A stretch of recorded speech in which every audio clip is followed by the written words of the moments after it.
About what happened with Kale, and still can't figure out what the problem might be. Maybe she's in a better mood now. Let's go check on her.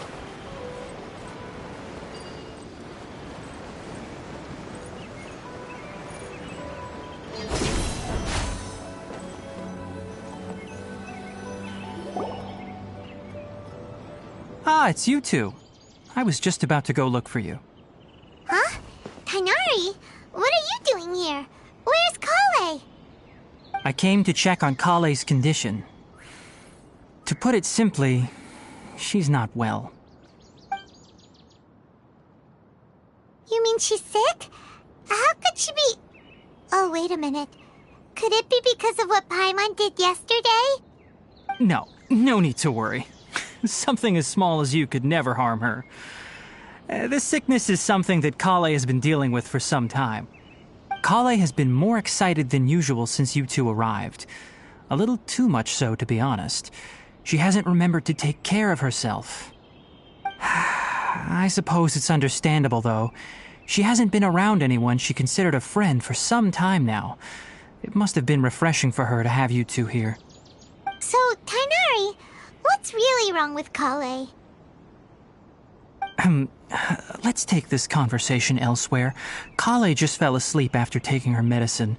She needs some peace and quiet.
All right, let's continue our conversation here, shall we? To be honest, I hadn't realized that you're that honorary knight from Mondstadt until Kale told me just now. I've also heard all about your deeds in Liyue and Inazuma. So, just to clarify, what I'm about to tell you about Kale is not because of who you are or your past feats. Instead, I am going to tell you because... well, because Kale asked me to. And honestly speaking, I was against Kale revealing her past to you.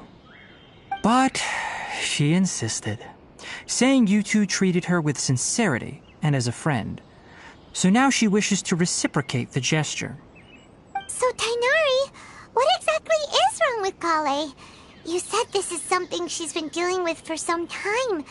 Just how serious is it? Right. Ever since she was a child, she's been afflicted with a disease called Elazar. Elazar? Yes, it's a disease unique to the lands of Sumero. It is characterized by dark and hardened scales that form on the body. At first, the afflicted may only feel mild numbness on the affected area of the skin. However, as the disease progresses, one may begin feeling fatigued and even experience peripheral paresthesia. In its final stages, the disease strips a person of the ability to control their own body, and they effectively become completely immobile. That sounds terrifying.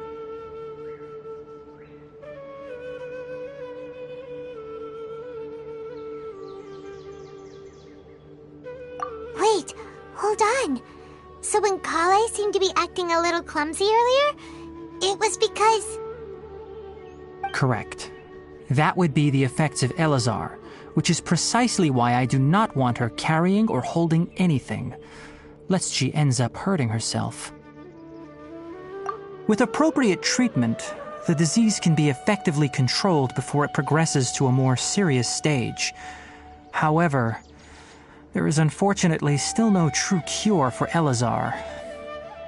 Nevertheless, Kale's mother still hoped that there was something out there. She handed Kale over to an organization known as the Fatui after one of their members lied and said they had a cure. What? The Fatui? Ah, it appears you are already familiar with them. That'll save me some explanation. Anyway, the person who eventually rescued Kale and brought her to me for care said that she had been given to a harbinger known as the Doctor. I have no idea how this doctor managed to do it, but her case of Elazar was completely stable for all the years that Kale was with them. However, Kale's days with the Fatui were anything but pleasant. Kale is a resilient individual and always tries to appear cheerful, but her experience with the Fatui has left deep scars. Even now, she can still feel deathly afraid of someone touching her. Oh, Paimon had no idea Kale's been through so much suffering. Oh, by the way, Paimon, Kale wanted me to tell you that she's sorry for scaring you yesterday. She also wanted both of you to know that she's sorry for hiding her illness. She doesn't need to apologize. None of this is her fault at all. Well said. I hope you'll get a chance to tell her that in person the next time you see her. Kale once thought that it would be impossible for her to have any real friendships. I trust that you two will never let my trainee experience such emotional pain again. Don't worry, Tainari. We'll take good care of her.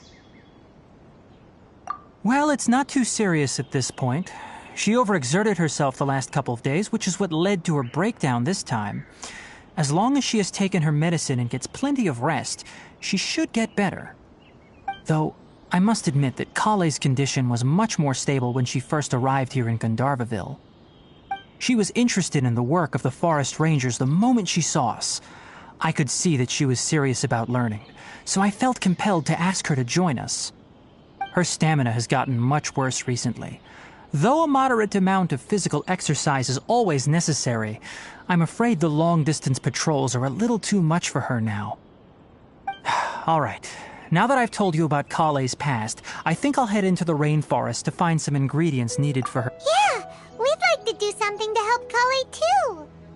All right, but I must warn you two. The rainforest is a dangerous place, especially for someone who's still recovering like the Traveler. You must follow closely and listen to every instruction. No problemo. Let's go then. We'll be looking for a plant known as lunar lotus. It's often used to help those afflicted with Elazar recover their energy. Hey, Tainari? Where exactly are we going to find this plant? Lunar lotus can be found all over the rainforest, but it often grows right here around Gandharvaville. Given the name, it sounds like we should be looking for it in the water. You are correct. Lunar lotus grows in the water. When fully matured, they look like giant blue flowers floating on the water's surface. Quite an attractive species, if you ask me. The large petals are actually the plant's leaves and sepals, which surround a very small flower. You should note that many of the plants found in Sumero have names that are contrary to their species. Take the Kalpalata, for example. The plant is not a lotus at all, but rather a vine. And then there's the Sumeru rose, which is not a rose, completely contrary to its name. Oh, okay then. Note to Paimon, never bring up the topic of flowers with Tainari.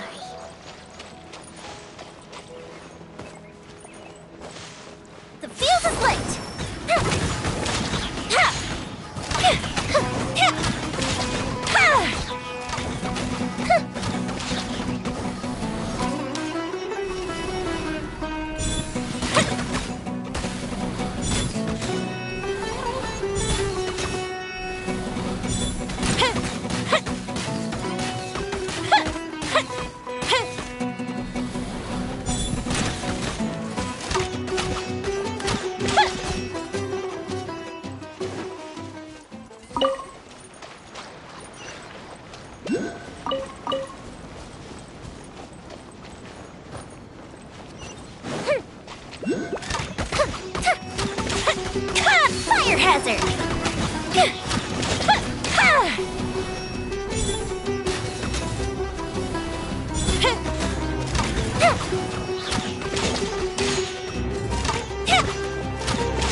There should be lunar lotuses growing somewhere in this area.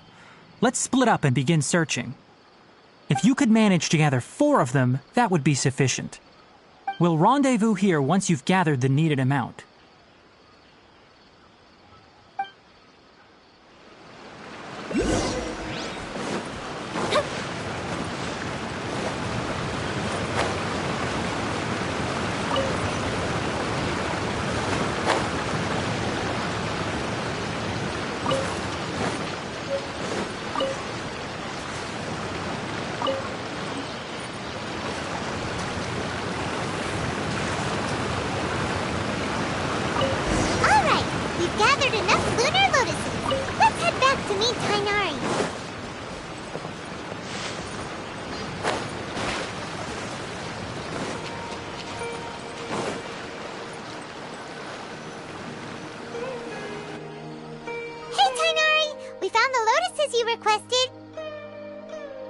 Let me take a look. Good, very good. These are all excellent quality. I'm quite glad you two came along. Your exploration experience helped save me a lot of time here. It seems we even have enough time to stock up on some other things I need. Hey, Tainari!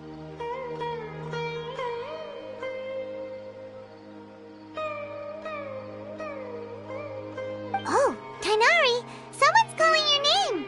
They're dressed like a forest ranger. Ah yes, that's Amir and the others. But didn't they just set off not too long ago? What are they doing back so early? Let's go find out what's going on.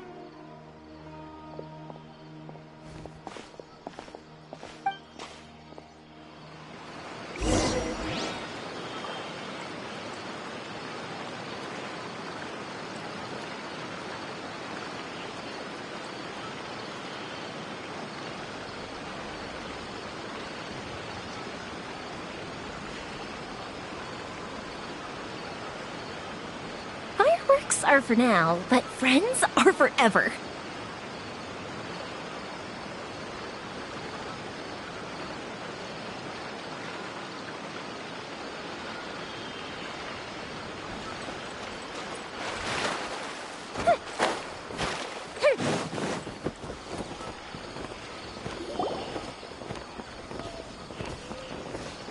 Tainari, thank goodness we found you here. We were just about to head back and find you at Gandharvaville. What's going on? We just discovered a withering zone. The withering is back? But the patrol route you were on should have been already clear just a week ago. It reappeared so quickly. Can you tell me the exact location? It's up ahead, deep in the river valley. It's appeared in a spot that blocks nearly the entire narrow part of the valley area, so we decided to come find you as quickly as possible. And the radius of the contamination? Sorry, I couldn't get a clear enough view to tell. No one in our patrol team had a vision, and it appeared to still be spreading, so we didn't risk getting any closer. Okay, I understand. You made the right decision. I'll go deal with it right away. In the meantime, please guide these two back to Gandharvaville. Wait, Tainari! Why don't you let us help you? You two have only just arrived in Summeru. You're still unfamiliar with many things in these lands. There's a unique type of anomaly that occurs in the Summeru rainforest. It's called the withering. The affected areas not only cause nearby vegetation to wither, but it's also lethal to wildlife and even people. If you don't carry a vision, then you should think twice before approaching such places. Yes, Amir is absolutely right. I wasn't kidding when I said the rainforest is a dangerous place. As Amir said, only someone with a vision, that is, the power to manipulate elements, will be able to resist the withering's corrosive effects for a time. That's right. If any of the forest rangers without a vision come across a withering zone, we first make a record of the location and then have a ranger with the proper abilities deal with it, like Tainari here. Only someone with a vision can venture within a withering zone and find a way to deal with it.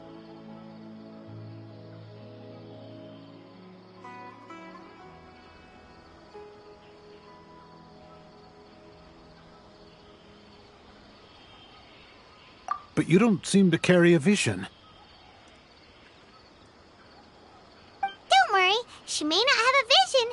She's a real pro at using the power of the elements. It seems the rumors about you are true. In that case, all right, you two may accompany me.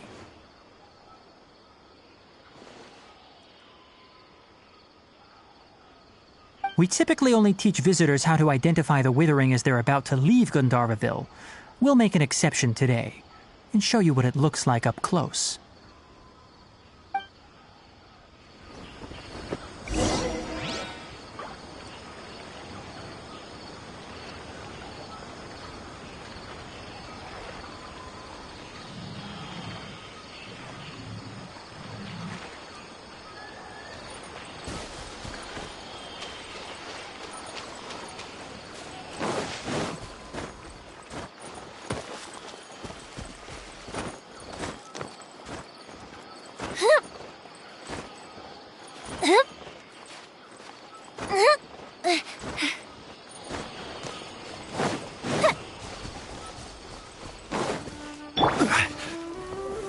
Stabilize!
Sucker for a punch, huh? This is order! Happy to Stay apply. clear. Absorption test. Time for a light show.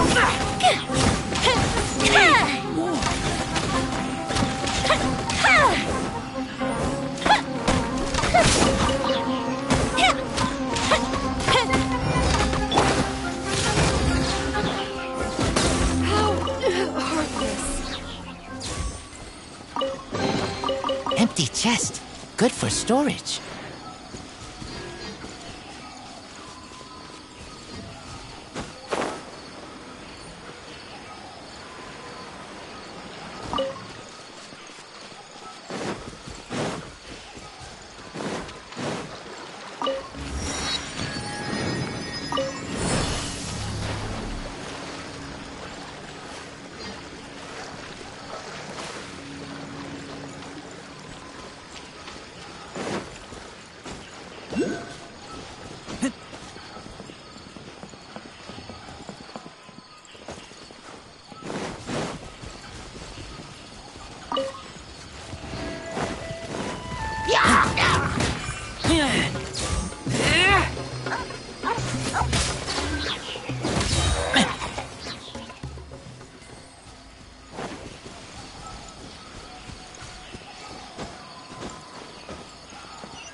Stop. Don't move any further. Look there in the distance. Huh? Where? Oh, look! Those plants have withered! That whole area is kinda gloomy. Even the air looks like it's filled with ash. Oh, Paimon doesn't like the look of this. That is the withering. All right, traveler. We're going to have to enter that withering zone. Once inside, we'll need to look for what we call tumors of... Thank you, but I must warn you. Don't push yourself. This is your first time handling this sort of thing, after all.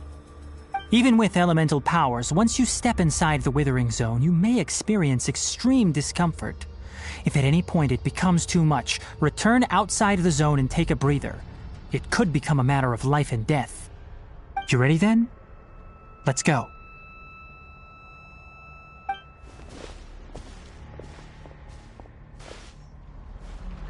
First, we must locate any branches sustaining the withering zone.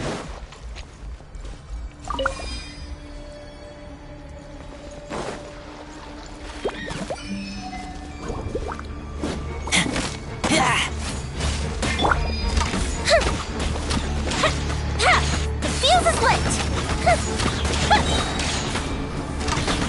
Go to ship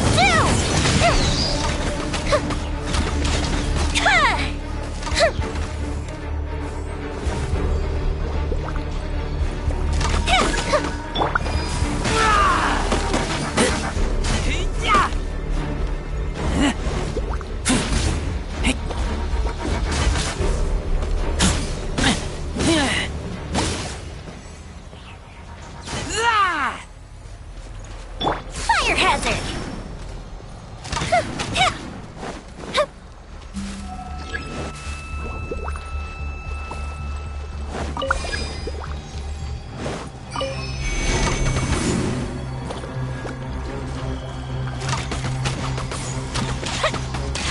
Fuse is lit! Stand clear. Animal hypos...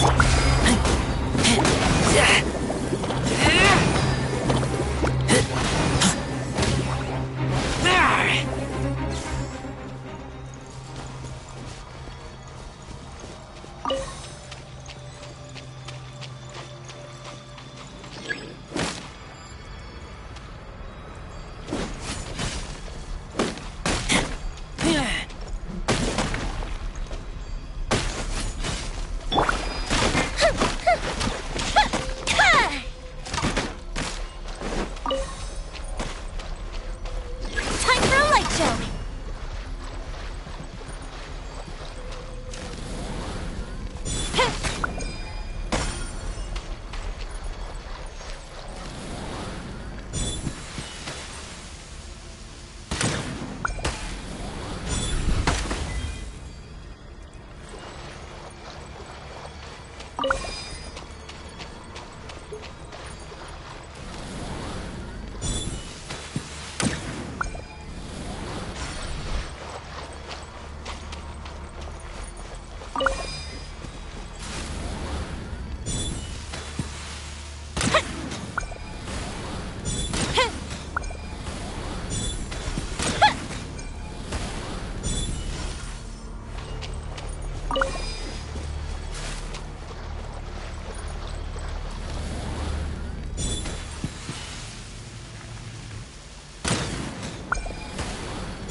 Great work.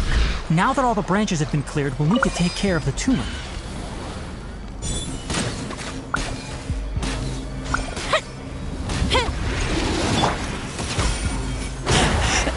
I taste blood. Gather! Order!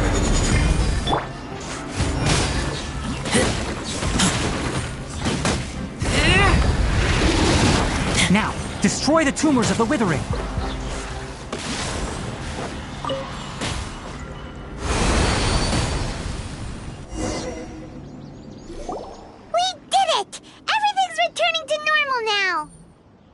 Yes, thanks to you two. We were able to quickly restore this area back to normal. Tainari? like we did well, but why does Paimon have the feeling you're worried about something? It's that obvious, huh? Alright, it's like this. Recently, the rate at which the Withering Zone appears has been increasing. Even though we were able to quickly clear that Withering Zone, it won't be long before another one appears. If that simply meant more work for me, then that wouldn't be an issue. But it's far more severe than that. The Withering is leaving lasting effects on the rainforest itself. For instance, even though we cleared out the Withering Zone, many of the plants that were affected will not recover. This presents a crisis for the ecosystem itself. Many plants in the rainforest are already in decline, directly impacting the wildlife that depends on those plants. And most disturbingly, as the appearances of Withering Zones have started to increase, Kale's case of Elazar has also become more serious. Huh? Well, why's that?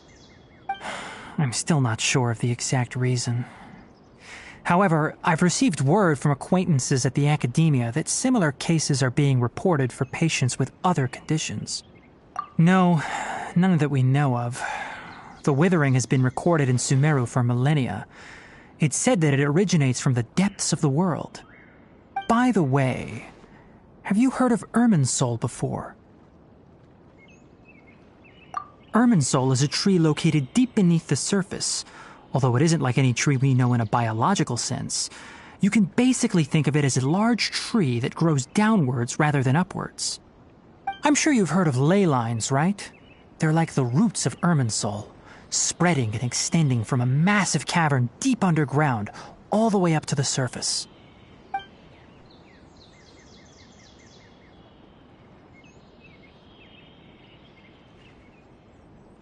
Ley lines continually absorb the memories of this world, which are then funneled into Irminsul, allowing it to collect knowledge and wisdom from ancient times to present day.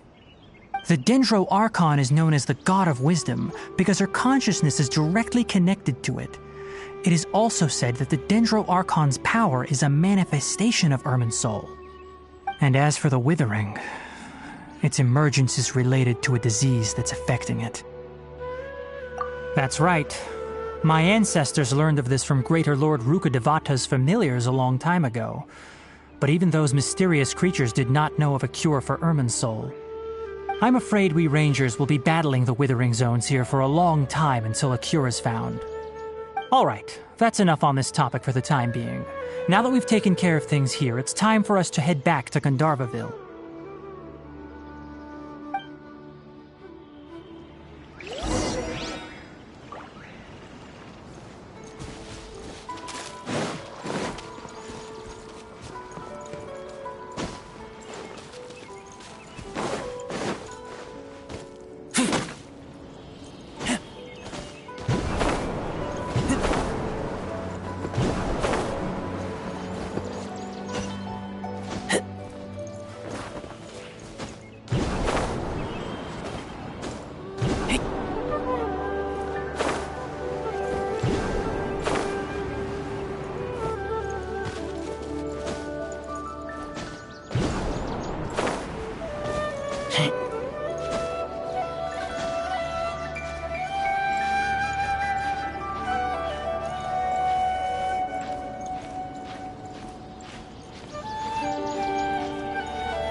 Solidify!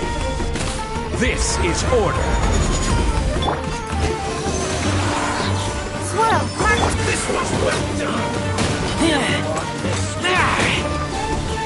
You need to hurry up. Roast and fry.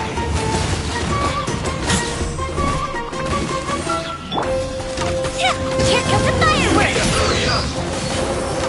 Where do you think you're going? This was well done. Quake!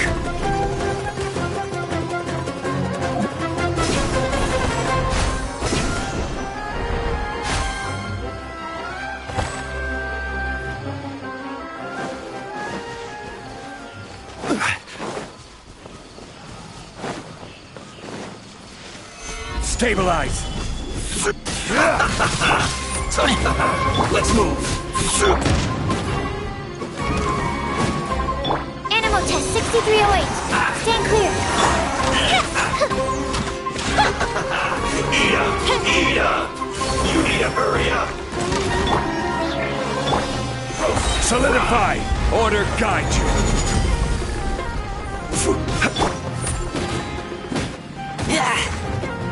You need to hurry up! This was well done! Rise!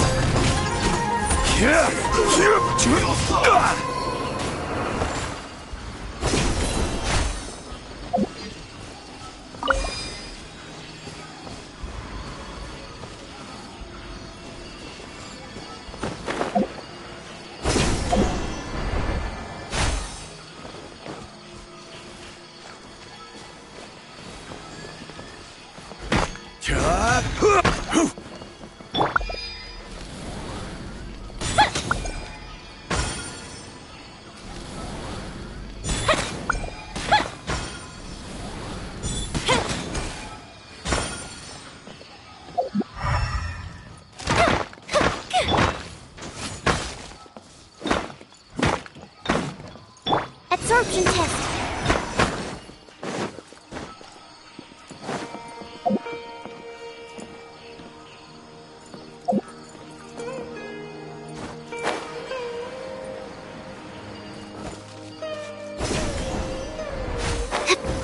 Stand clear.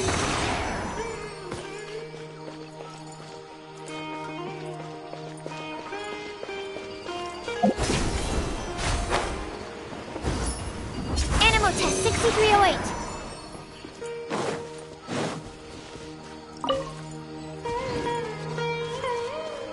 Yeah.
Oh, Tainari, you all made it back.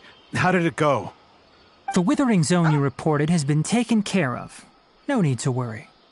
Huh. Wait, is that? Oh no, Hypatia!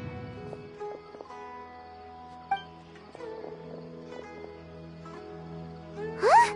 What's wrong, Tainari? This Duskbird is Hypatia's designated courier for urgent news.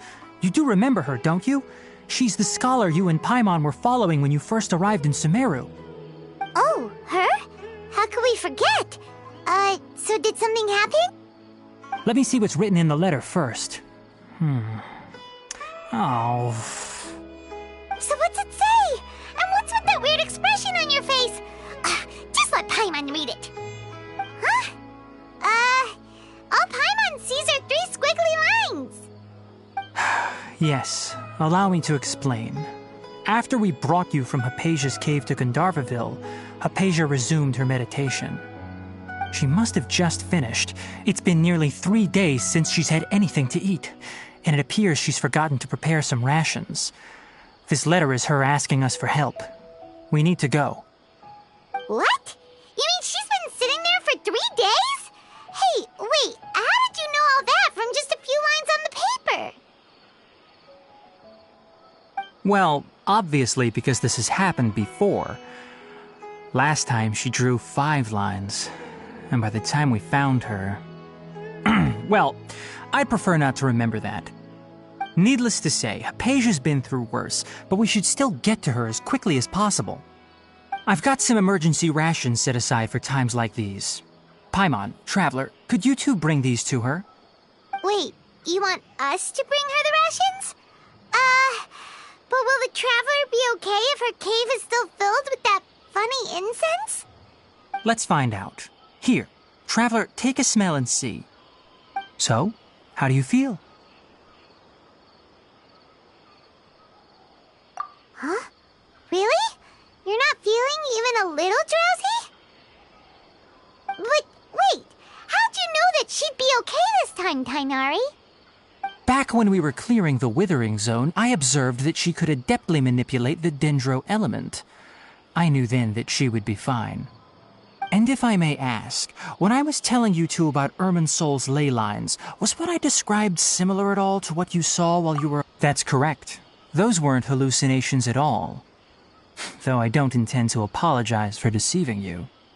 Because what you saw is of significant importance. Not just for the nation of Sumeru, but the entire world of Tevat. My forefathers were shown much favor by Greater Lord Rukkhadevata. We took an oath to protect this nation together with her. Now that that duty has fallen to me, it was part of my responsibilities to ascertain whether you could be entrusted with the fate of Sumeru.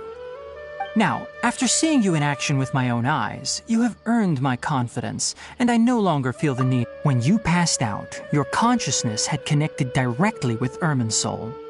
What you witnessed were actually real memories contained within Irminsul itself. I could try to tell you more, but it would be better if you went to ask Hypatia instead. Her focus on meditation and use of Spirit Borneol are aimed at establishing a connection with Irminsul, just as you did. That sounds nice and all, but will she really help us? Seriously, she completely ignored us the last time we tried talking to her. That was because when you ran into her, she was in a special phase of her training. During that time, she must avoid communicating with others. Please, wait here for a moment.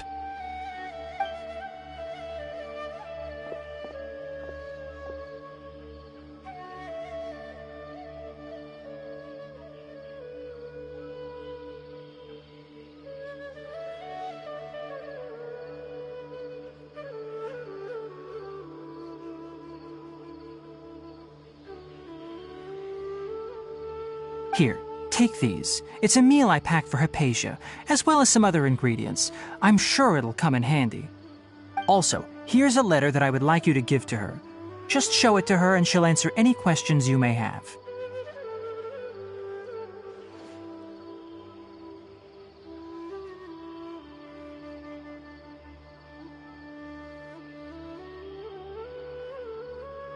No.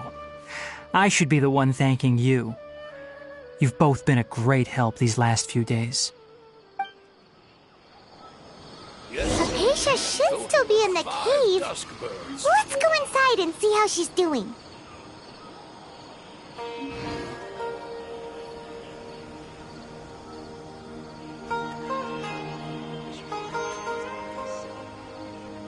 Our recent catch is great.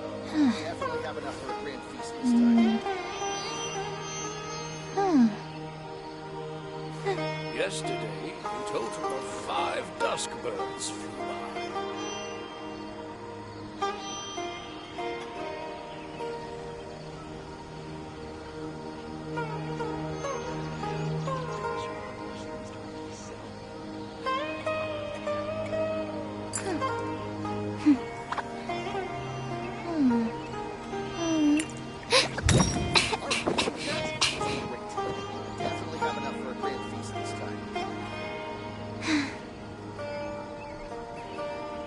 Yesterday, a total of 5 dusk birds flew by.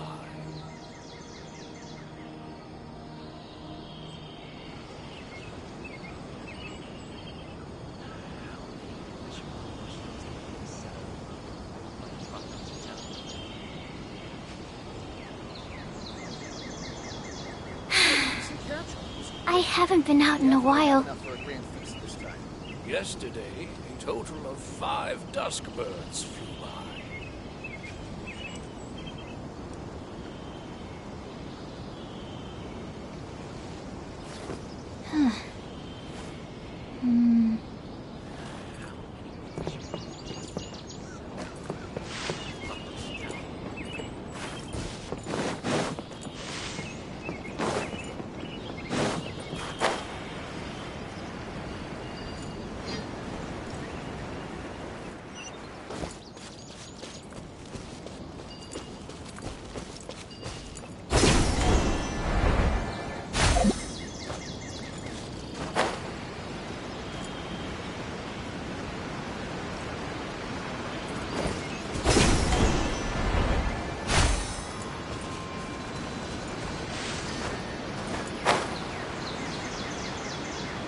Hypatia should still be in the cave. Let's go inside and see how she's doing.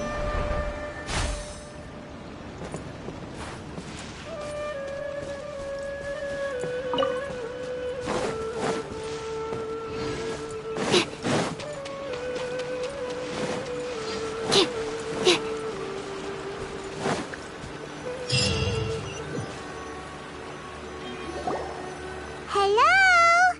Hypatia? Hey, there's nobody here. Maybe she went out to look for some food. Let's try looking around the area.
Hypatia, are you alright?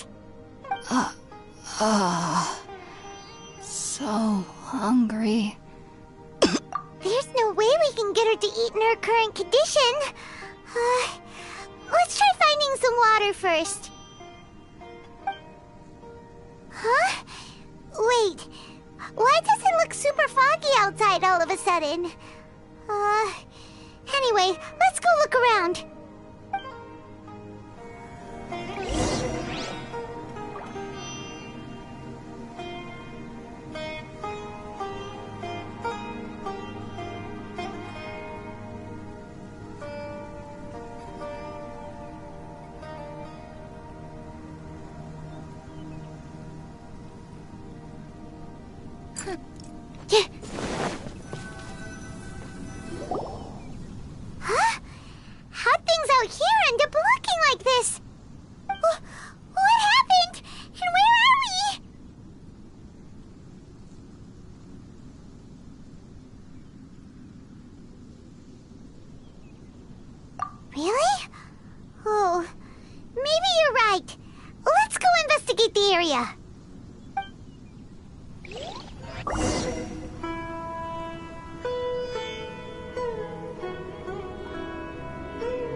place is huge! Paimon knew there's something off about that cave. Let's think of a way to get over there and have a closer look. Who knows? Maybe we'll find a lead of some kind.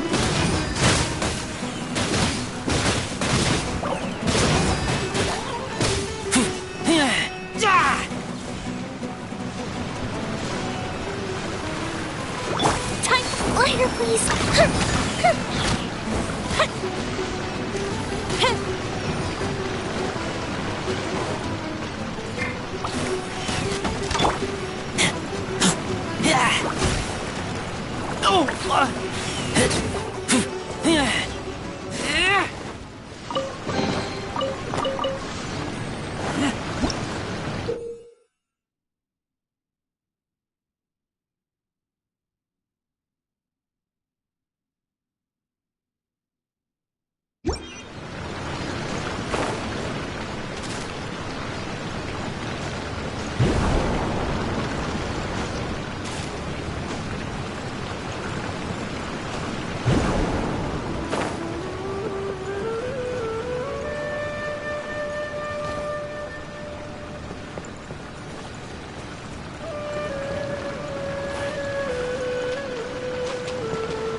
Module 70.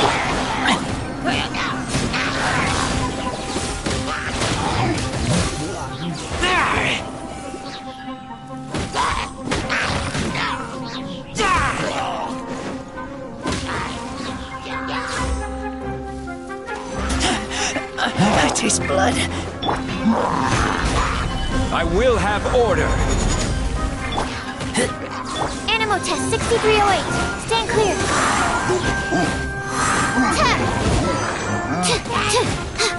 Objective reprieve. Fuse is lit.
What is going on here? This place is getting weirder by the minute. Hey, what's the matter? You don't look so good.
Show.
If we've got nothing else to do, why don't I tell you a story?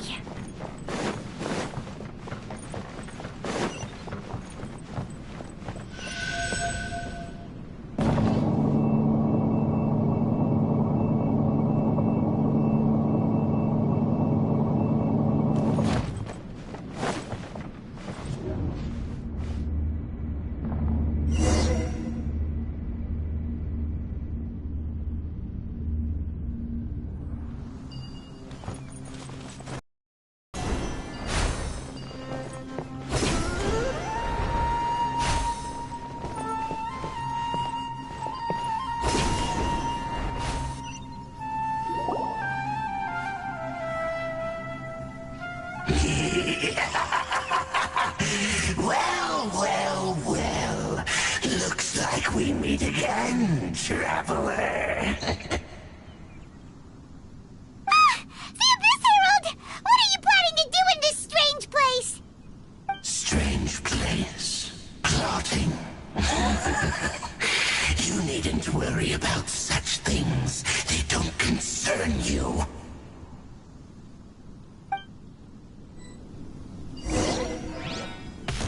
Bow before the Abyss! The field is what... Gather! It's a roar!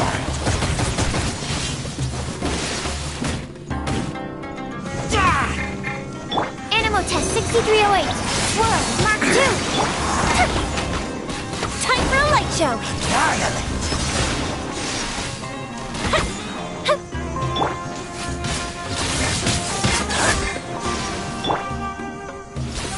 Solidify!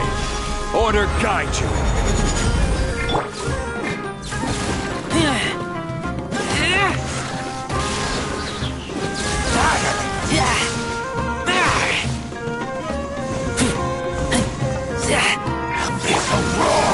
Gather!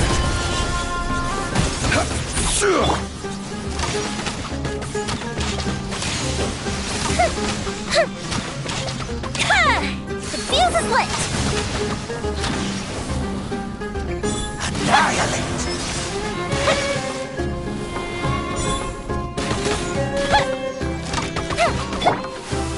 Stabilize! Grant me new life! The end is nigh!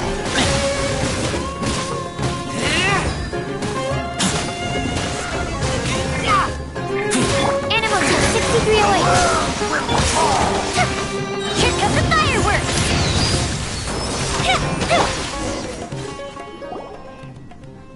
Huh? Why can't we beat this guy? Oh, Paimon doesn't get it! We faced others like him before! What's wrong this time? Traveler, though you may have managed to avert countless crises before, your good fortune was bound to end sooner or later. It's time you realize how weak and powerless you really are.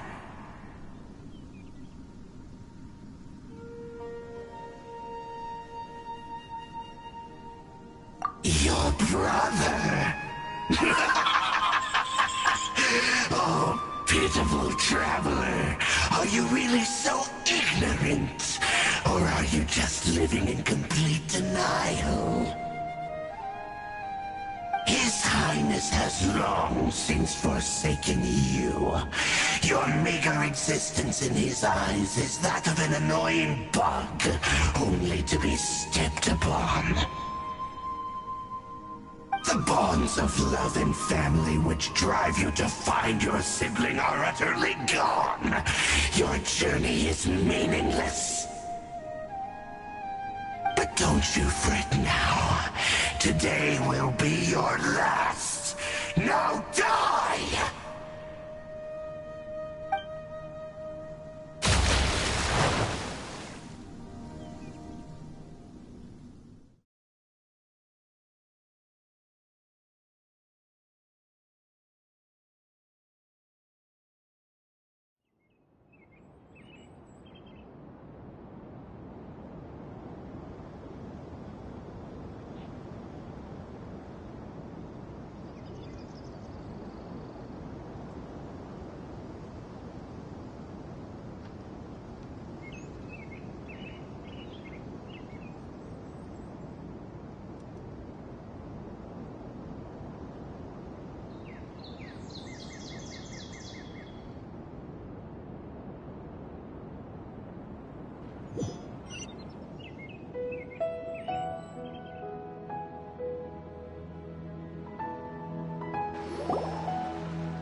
What do we do?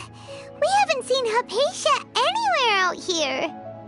Oh, there she is! Quick, let's see how she's doing.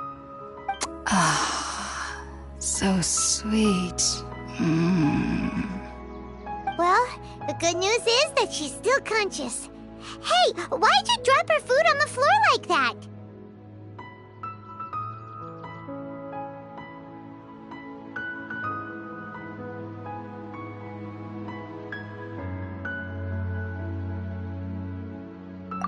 Oh, guess that makes sense. She does look kind of rough at the moment. Anyways, we can talk about this later. We better make sure she's all right first.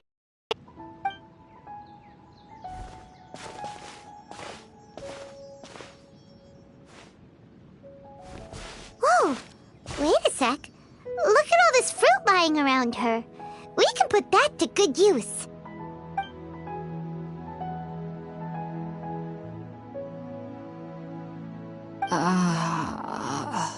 Who is there? Tainari, is that you?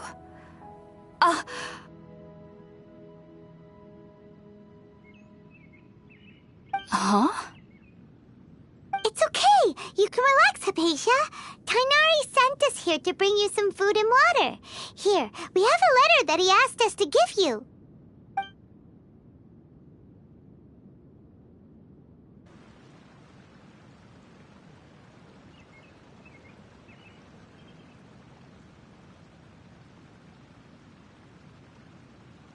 I see. So, you're friends of Tainari. I apologize for all the trouble I've caused you.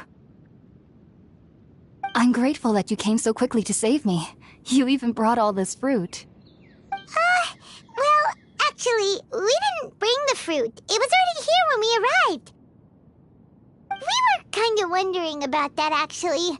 When we found you here, there was all this fruit lying around and even some juice dripping from your lips. How did you end up like this anyway? Oh, really? I seem to understand now. All the fruit was likely from my, neighbor. Must have come by and saw me like this. Your neighbor? You mean there's someone else living nearby?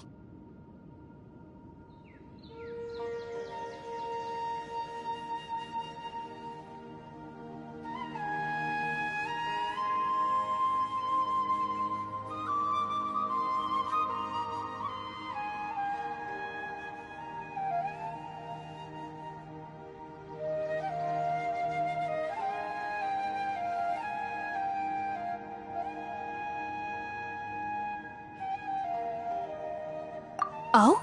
So you're able to see them too?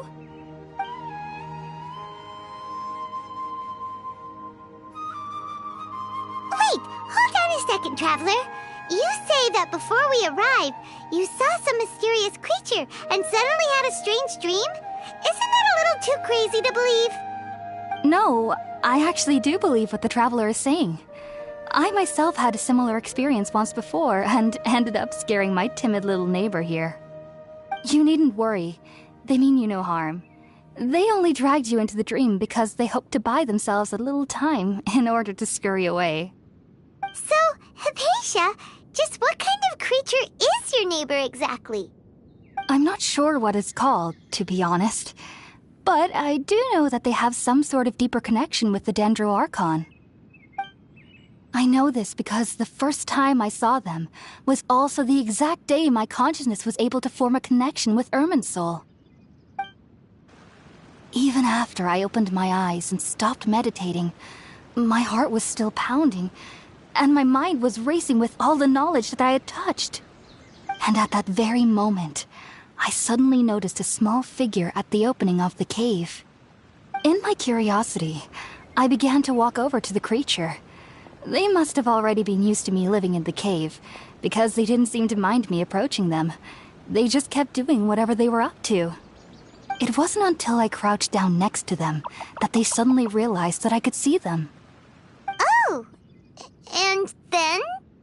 And then I had a dream. By the time I came to, they were nowhere to be seen. I was convinced they'd never show up again. But sure enough, I saw them nearby a few days later, and they weren't alone. I feel like they aren't as afraid of me as the first time I approached them, but I never would have expected them to save me.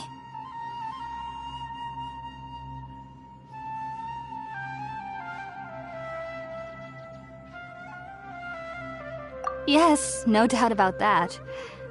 By the way, Tainari mentioned in his letter that you had questions for me regarding Irminsul.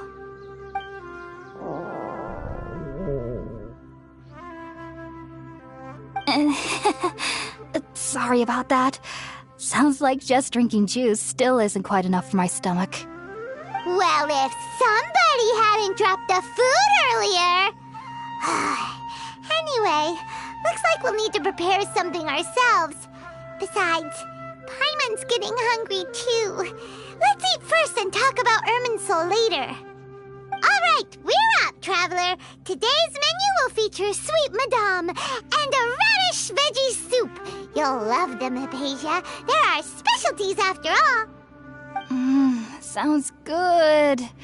I've never tried any dishes from other nations before. I certainly look forward to it. It's been so long since I've had a decent meal, too. To be honest, the last time had to be when Tainari came to visit.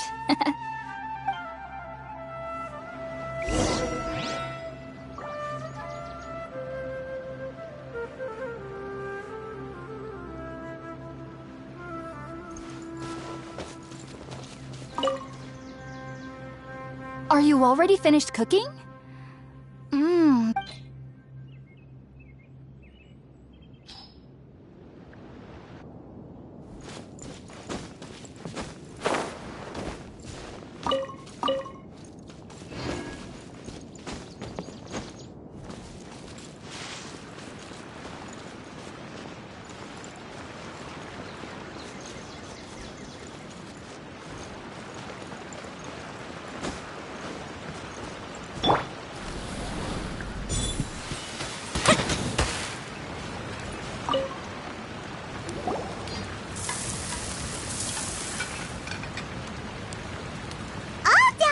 Let's use the empty box that Tainari gave us since we already watched it. Oh, it smells amazing. And the box is a nice touch, too. Let's go serve this up and start eating with Hypatia.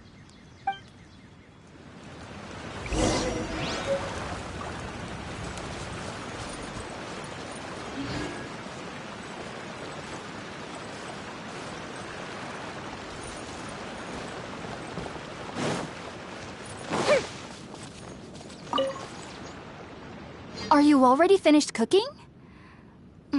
Smells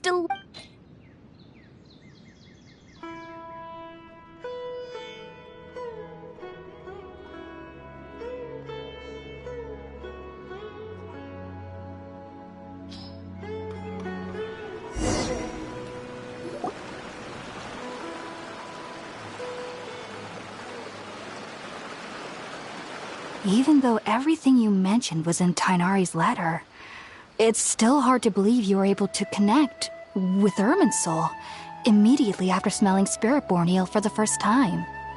It took me nearly 3 years before I could do so, and everyone at the Academia even lauded me as a genius. You should know that some researchers spent their entire lives without ever successfully connecting with Irminsul as you have. So why does this incense allow people to connect to Irminsul? The ingredients used to make Spiritborn eel primarily consist of plants created by Greater Lord Rukkhadevata. These special ingredients are conducive to heightening our senses to the Dendro Archon's power.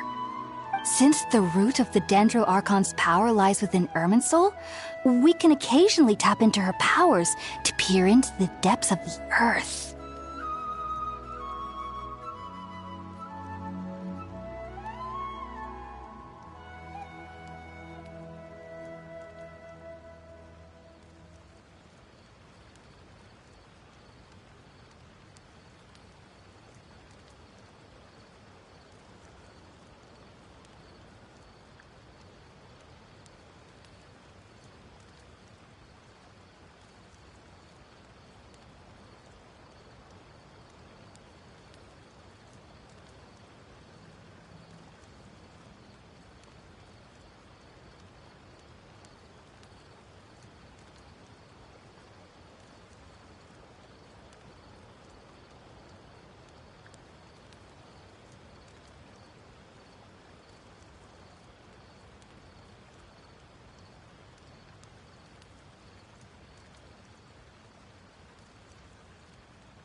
Naturally. Anyone who can establish a connection with Irminsul in their first ever attempt must be a person of great understanding. Makes sense. But Paimon's got a question. Why was she sensitive to the smell of those plants for such a long time? That was primarily due to her body's unique constitution. Stimulated by the incense, she could perceive the Dendro Archon's power and experience the sensory overload, hence the adverse reactions. Taking in any scent similar to the ingredients of Spiritborn Ale would cause adverse effects. Not to worry though, it appears you've already fully recovered. Technically, your body should still be sensitive to the powers of the Dendro Archon, but unless you're using intentional meditation techniques, the scent of Spiritborn Ale should no longer trigger such reactions. Whew. Well, that's a relief. I must admit, I am quite envious of your abilities. Even if it meant suffering from pounding headaches for the rest of my life, I'd consider it worthwhile so long as I could connect with Irminsul at will. Whoa, you're really serious about this whole thing, aren't you? I am a researcher after all. As a member of the Ritaoist Darshan at the Academia, my main area of research is the stars and their connection to the fate of living beings. But there is still so much we don't know, especially regarding the mysteries that lie in the starry skies. Which is why I must turn to the all-knowing Irminsul for answers. If only my perception wasn't so limited. Unfortunately, I cannot guarantee that my every attempt to attune with Irminsul will be successful, or that doing so will leave my consciousness intact. I am currently in the stage of training known as Satyavada life. Many researchers in Sumeru have lost their minds while seeking to attune with Irminsul during this stage. Sages have said that Irminsul contains divine knowledge, and touching such knowledge without the proper preparations and abilities will only lead to one's mind caving in on itself. That's why we meditate alone. We need to ensure that our minds will be calm while minimizing the possibility of involving anyone else. Whoa, so knowledge from Irminsul can be super dangerous. Aren't you afraid of the risks, Hypatia? Of course I do. Especially during nights that are pitch black with no moonlight, and dead silent without even the sound of insects. However, I've been feeling better as of late. I don't get as scared anymore knowing that I have a little neighbor living nearby. I believe that being able to see them is a sort of blessing from the Dendro Archon. But what's strangest of all is that they're clearly an envoy of the God of Wisdom herself, and they have the curious power to make people dream. What's so strange about that? It doesn't sound so out of place for a divine being, does it? Well, it's strange because nearly nobody in Sumeru can ever dream. Huh. Is that true?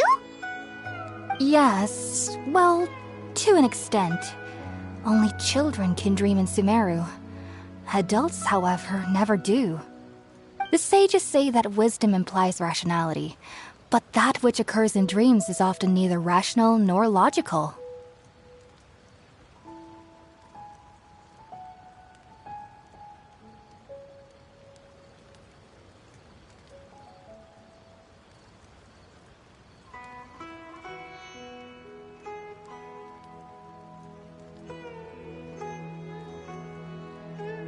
Yes, if one struggles with anxieties, those emotions could influence their dreams. The fact that the people of Sumeru do not have dreams is seen as a blessing by the sages. They believe that Greater Lord Rukkhadevata, the god of wisdom, is keeping us away from the foolish delusions you encounter in your sleep. I was born into a family of scholars in Sumeru City. Ever since I was a child, my parents would always tell me that I'll know I've grown up once I stop dreaming. I studied hard, enrolled as a student in the academia, and went on to become a researcher. Sure enough, I never dreamed again. But then, on the day I scared the little Aranara, I suddenly saw a dream again. It was incredible. Though I don't exactly remember what I saw, I clearly recall the feeling. I suddenly felt like I was a child again. Back then, I was foolish and ignorant as any youth would be. But I was free of fear. Maybe dreaming isn't as bad as we've made it out to be. Just be sure not to speak of this if you travel to Sumeru City. They'll look at you as if you've lost your mind. So, do you have any thoughts about the things she saw when she connected with Irminsul? Sorry. I'm afraid I don't have any answers as of now. All I can say is that what you saw is a memory contained within Irminsul itself. World forget me. What could that possibly mean? If only I could ascend past Satyavada life and begin Paripurna life. I might have some more answers for you. If you two are ever in the area again, please be sure to come and see me.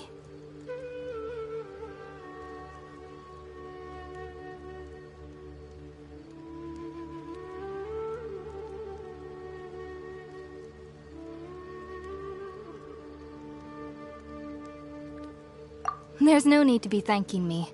You two are my saviors. Besides, I'm already looking forward to tasting some more of your cooking. Now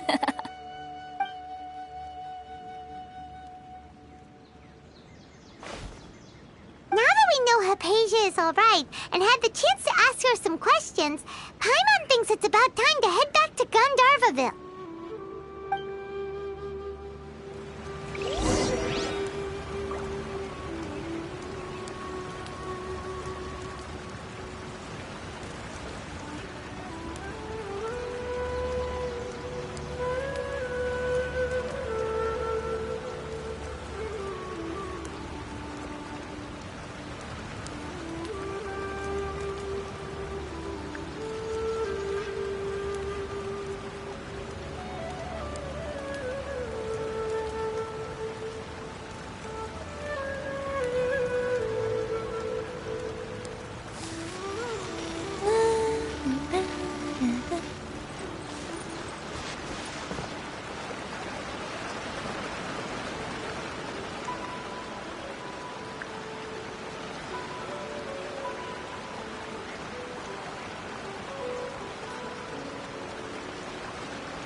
Have you ever kept goldfish as pets? They're very cute.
Think about it, Tainari. Refusing to join is tantamount to burying your head in the sand. I understand that you're a forest watcher and that it's your duty to combat the effects of withering zones, but isn't it evident that such work is not a lasting solution to the problem? As Sage Kage clearly stated, your presence and guidance in Sumeru City is pivotal in finding a cure for Irminsul. How could you possibly refuse? Keep your emotions in check, Gulam. Let's at least listen to Tainari's reason for declining. We're here to invite him to the Academia, not to cause a scene. Sage Kage, I am truly honored that you came here in person, but I'm afraid I must still decline your invitation. I am merely a forest watcher. How could the great minds of the Haravatat have any need of someone like me? Well, it turns out that your refusal letter had some implications on your master's reputation. He is a renowned sage of the Immorta, after all. So now I've come here in his stead. I see. Huh. And I figured that given his temper, he would come here and berate me personally. Tighnari, your master is an integral part of this effort, and now he requires your assistance. And what exactly does my master need of me, Sage Kage? You'll know once you've arrived in Sumero City, that is. And how long will I be required to stay? There's no definite answer as of now. Do you mean to tell me that despite coming all the way here to Gandharvaville, you still can't answer the questions I laid out in the letter to my master? If that's the case, then I'm afraid I cannot give you a definite answer either. Tighnari, but you... So be it. Come, Gulam, we're leaving.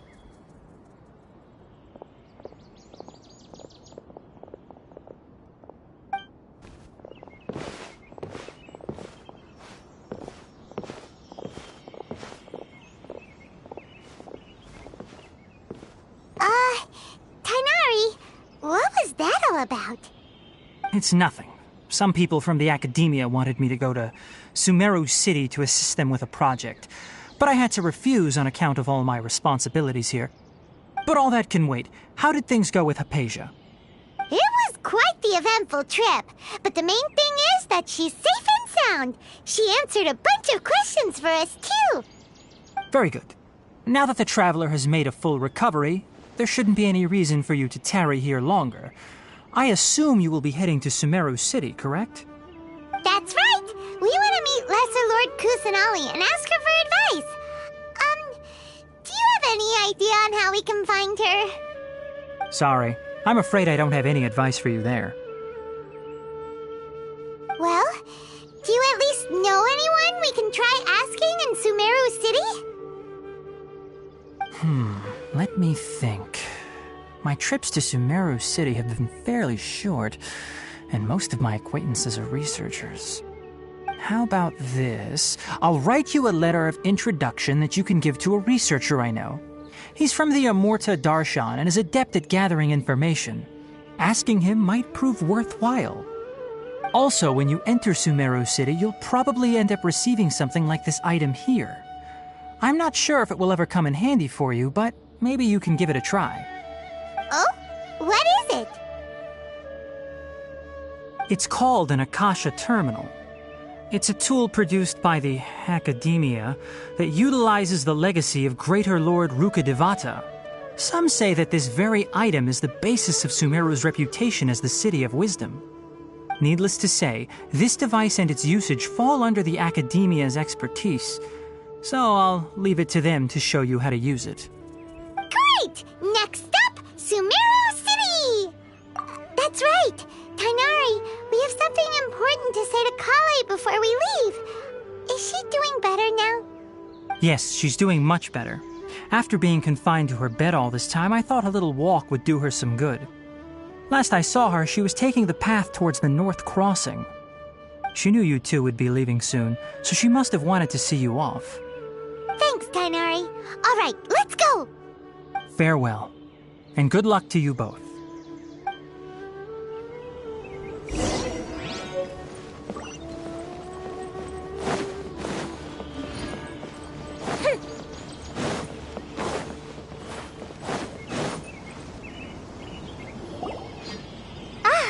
I've been waiting for you two.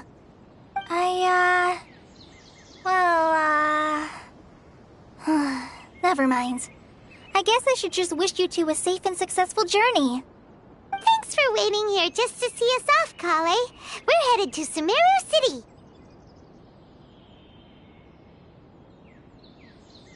Don't worry about me. I can take care of myself. My condition won't be getting in the way of my duties. I want to be a forest ranger after all. It's up to me and the others to protect the rainforest here. And, I'm sorry. I should have told you both about my condition when we first met. I just wanted you two to treat me as a normal friend, not some girl that needs your sympathy. But I guess now I understand that the most important thing is for friends to be genuine with one another. There's no need to apologize, Kale. We should be thanking you for trusting us enough to be your friends and sharing your past with us. We're probably still gonna worry about your condition, but that's because we're friends and we care about you. Thank you. That means a lot. Before you leave, I have something for you. Oh? What is it? It's my recipe for pita pockets. I told you that I'd give you a copy, remember? My handwriting is a little, messy, so please don't laugh. Yay! Thanks, Kale. Now we can eat those scrumptious little pitas whenever and wherever we like. I hope that whenever you eat them, you'll both remember your time here in Gundar. Well then, I, trainee Forest Ranger Kale, bid you both farewell. Please visit Gandharvaville again. The Rangers will always be ready to assist you here.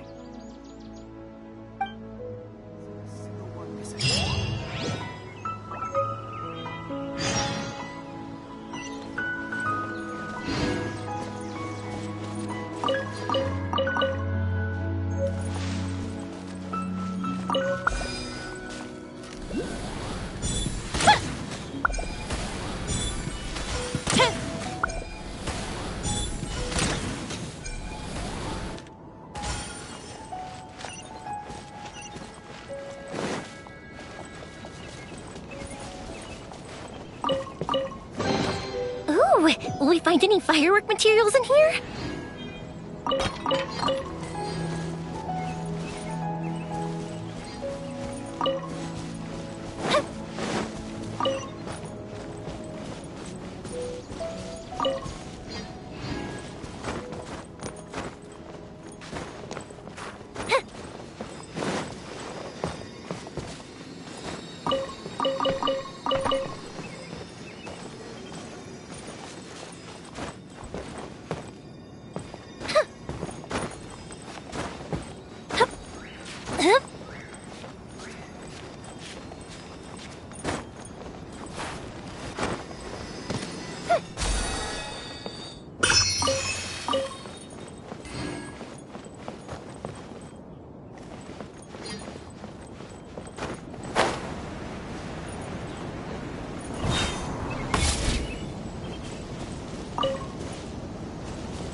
Crumble!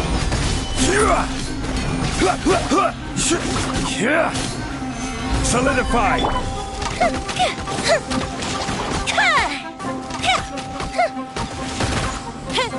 Fire hazard!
Macho!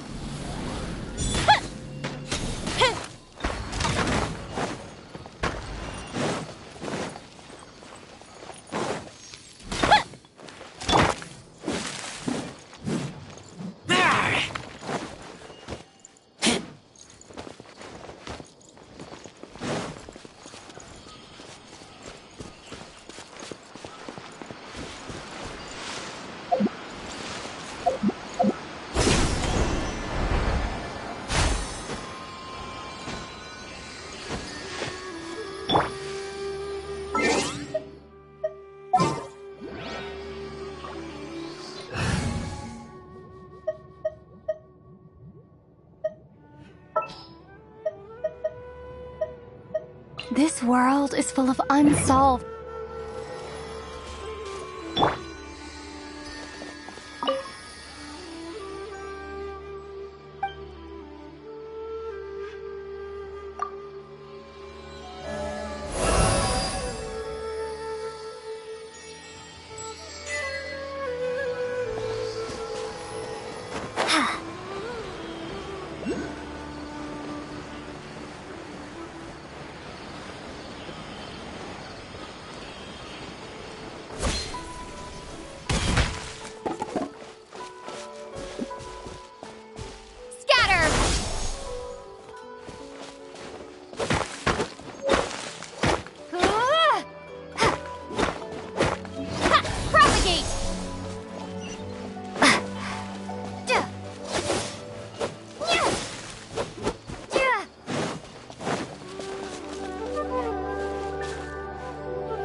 I'll keep this close.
I'll keep this close.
The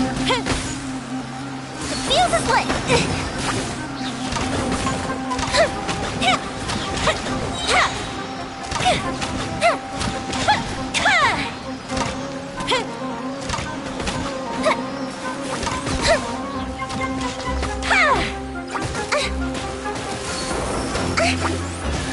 Gotta watch it.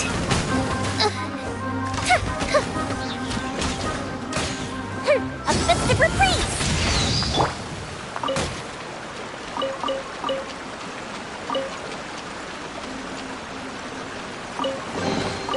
These things useful?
Stabilize! This is order!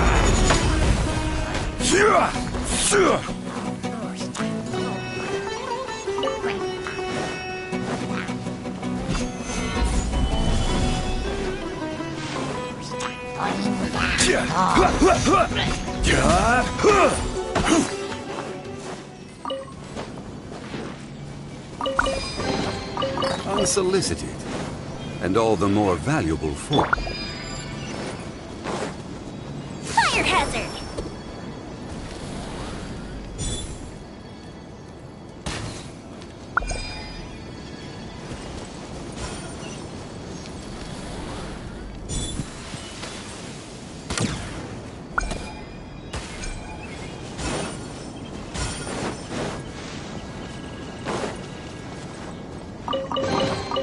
Ooh, will we find any firework materials in here?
Rise!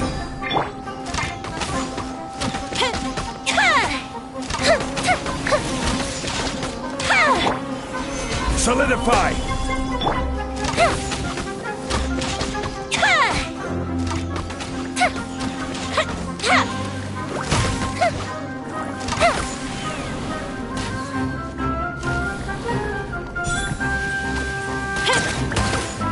Fire hazard!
Show.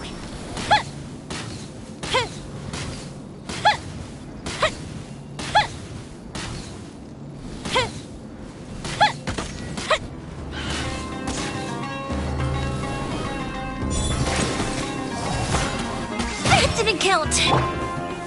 Stabilize.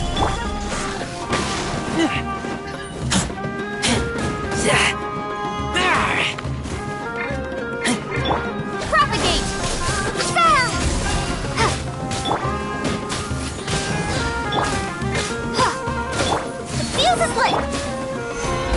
Solidify! Go up the ship too!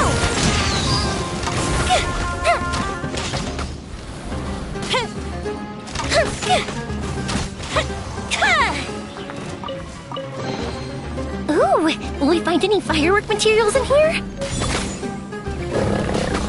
Fire hazard!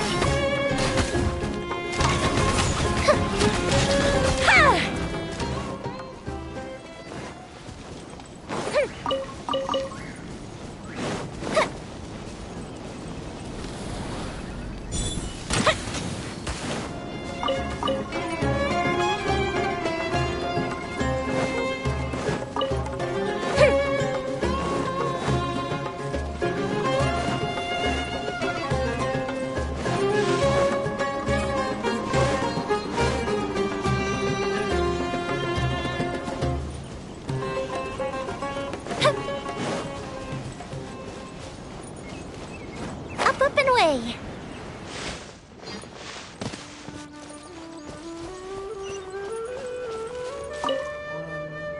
I hope you have a safe trip to Sumero City and get to meet the Dendro Arc. I'm much better now. I'll be back on patrol again starting, even though I'm not quite ready to help Master clear the Withering Zones yet. Oh, and Traveler?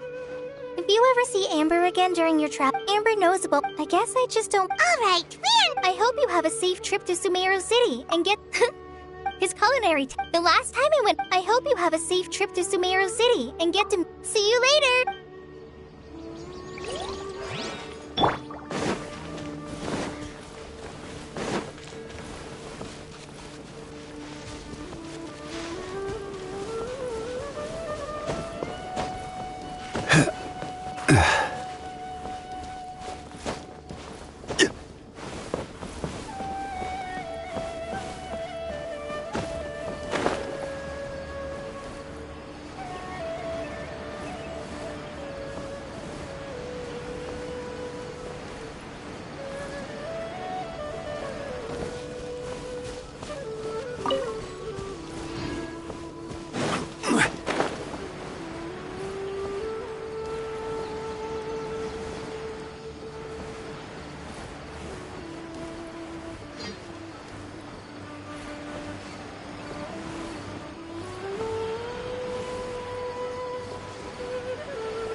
Stabilize!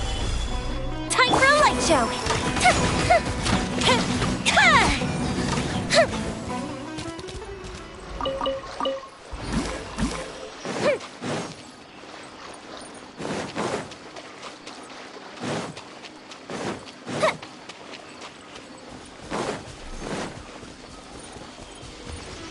Fuse is lit!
I smell rabbit.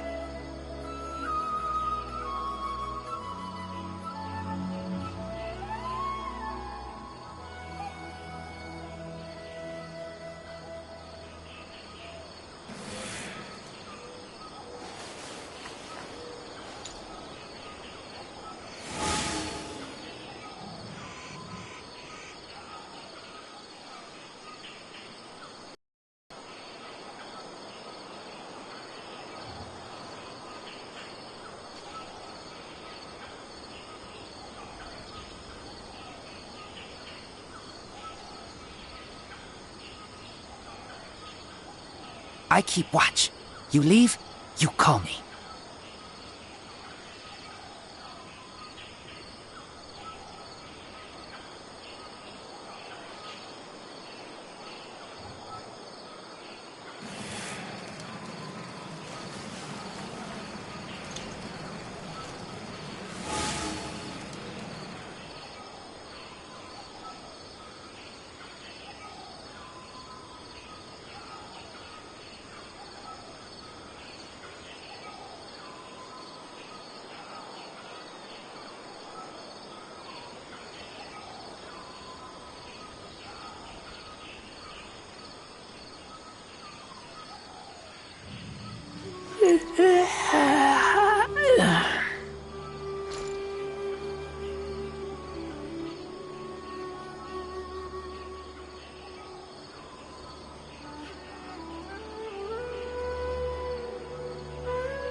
I'm hungry. Let's hunt.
I smell rabbit.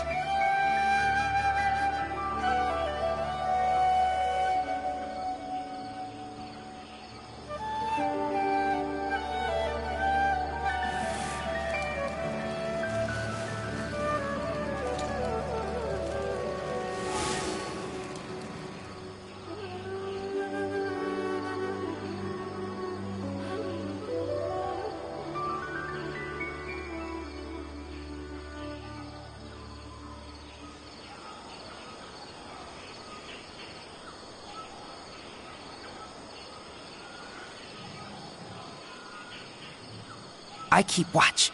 You leave, you call me.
Sumero City!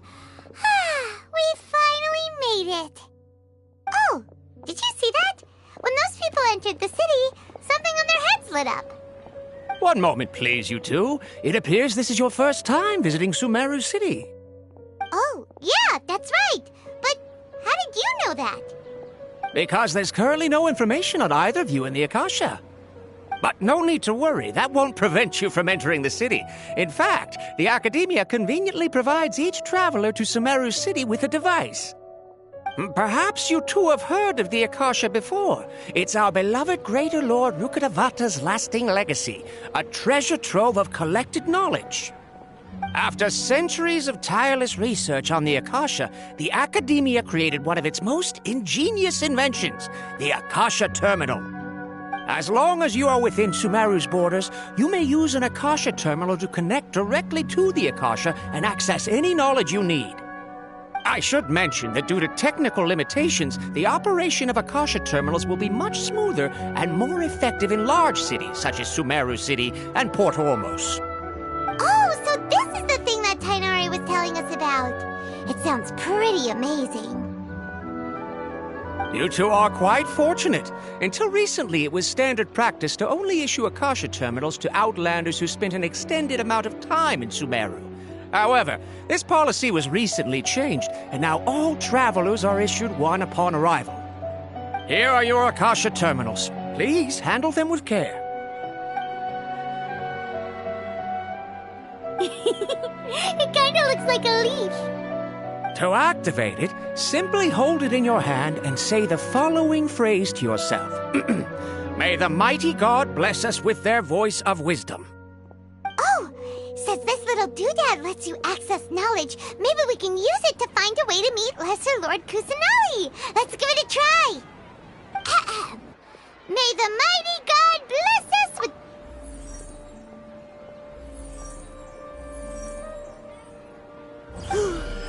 Whoa!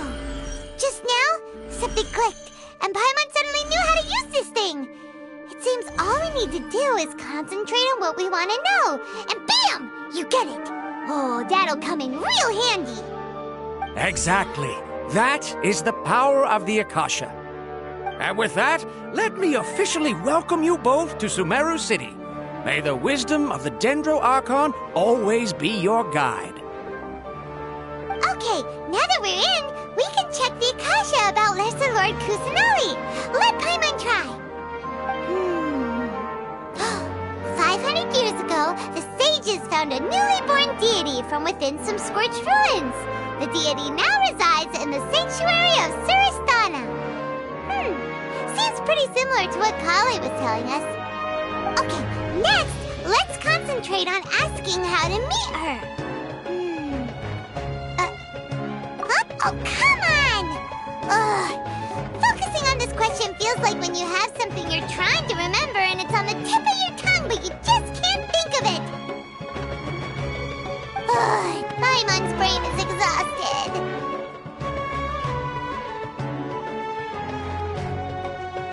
Oh, smart idea!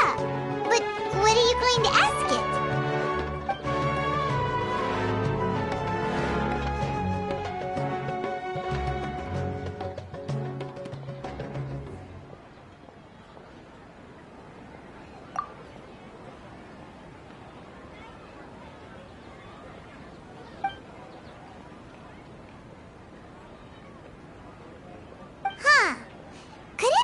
Because we're Outlanders, and we've only just arrived in Sumeru?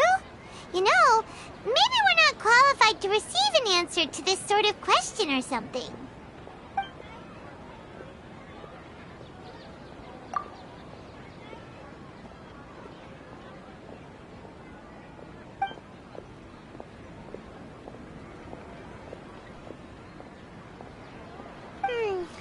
You too? Well, glad it's not just Paimon.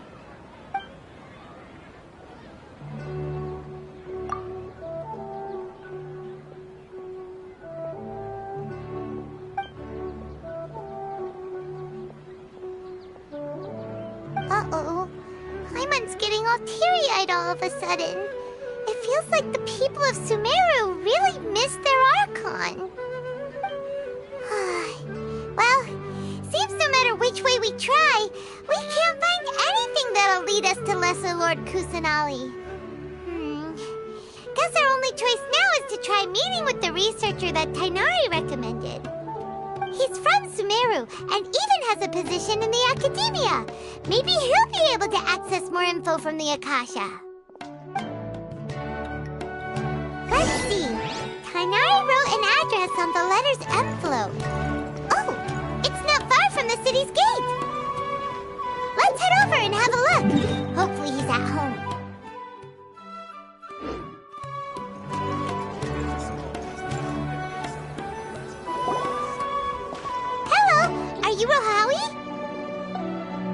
Yes, that's me.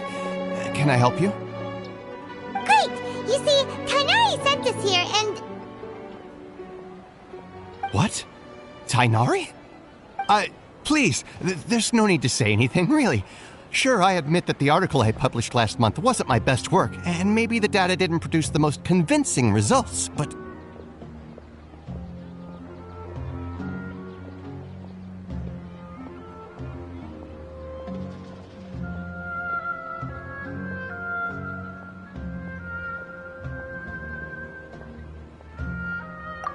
Here! This is a letter from Tainari!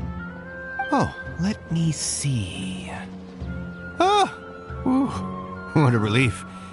You two nearly scared the life out of me. So you two just have some questions for me? Seems even Tainari acknowledges my innate ability for procuring information. So, what is it you two would like to know? We want to meet with Lesser Lord Kusanali. Do you know a way we can do that? You mean you want to meet the Dendro Archon herself? This isn't exactly my area of expertise, but let me see what I can find in the Akasha.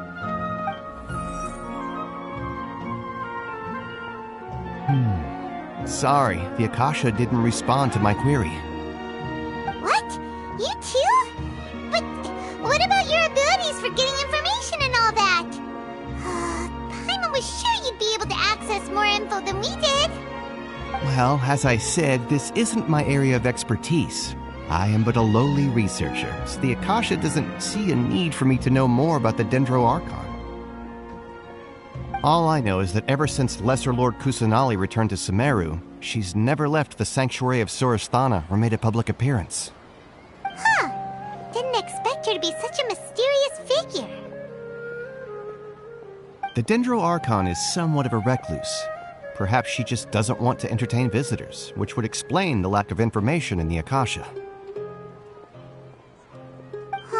But then what can we do? No need to worry just yet. I'm only hypothesizing here. You could certainly try asking around and see if anyone else has ideas. And besides, you two should consider the bright side of things. Not being able to see Lesser Lord Kusanali may not be a bad thing. In this world, there will always be information you cannot obtain from the Akasha and things you can never accomplish. Knowing when to yield is a form of wisdom. Take me, for example. It's a miracle if my brain cells can spit out one paper every 3 years. But Tainari? That guy can publish 3 papers in just a single year. Okay. Thanks for your advice. Don't mention it. If you two ever want information about things like who's been promoted within the academia or relations between the 6 great sages, come find me.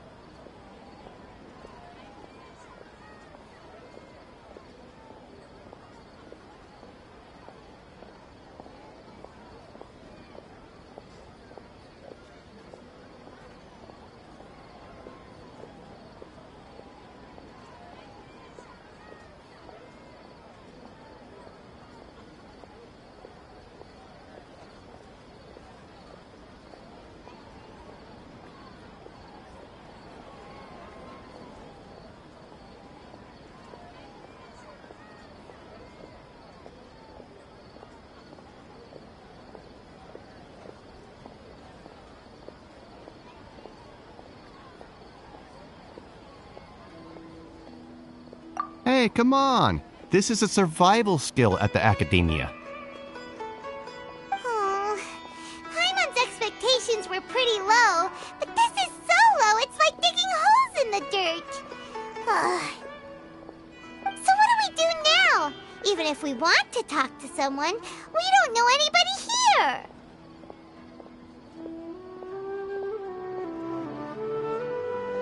Huh? Like who?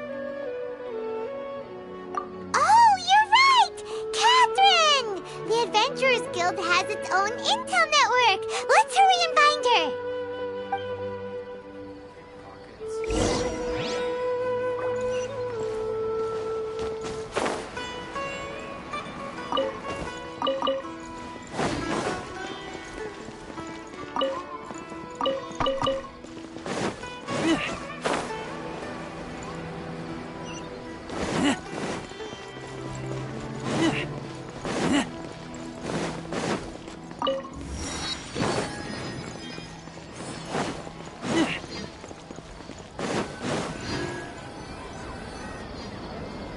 Astra Abyssosk. Hello, Traveler and Paimon. Catherine, we need your help with something. Understood. The Adventurers Guild is always ready to serve you. With what do you require assistance? We want to meet with Lesser Lord Kusanali. Do you know a way we can do that? You two wish to meet with Sumeru's Archon. Understood. Please wait.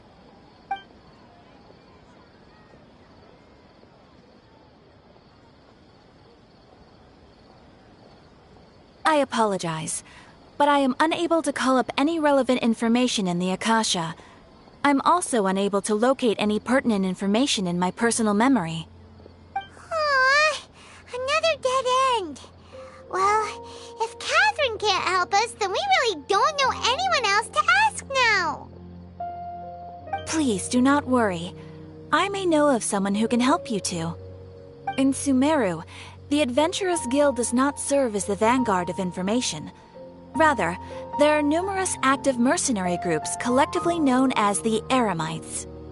They take on various contracts and work all across Sumeru, so they naturally accrue intelligence.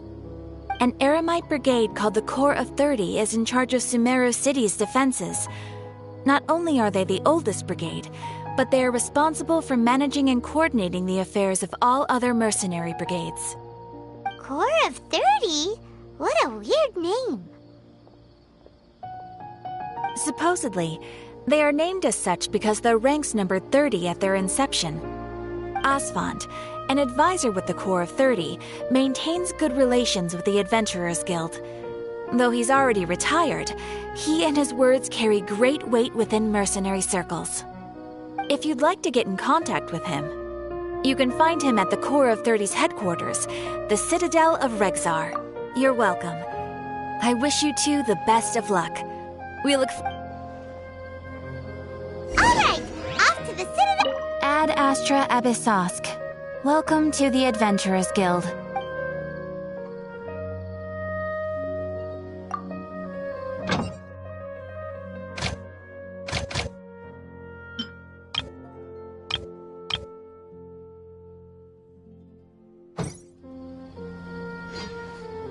Ad Astra.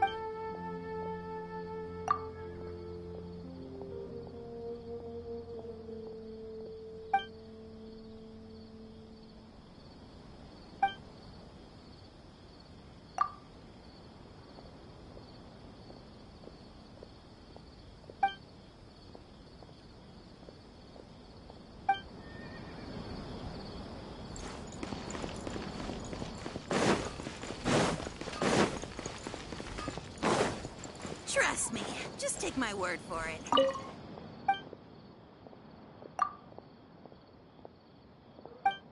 The sight of shiny jewels always brightens my day.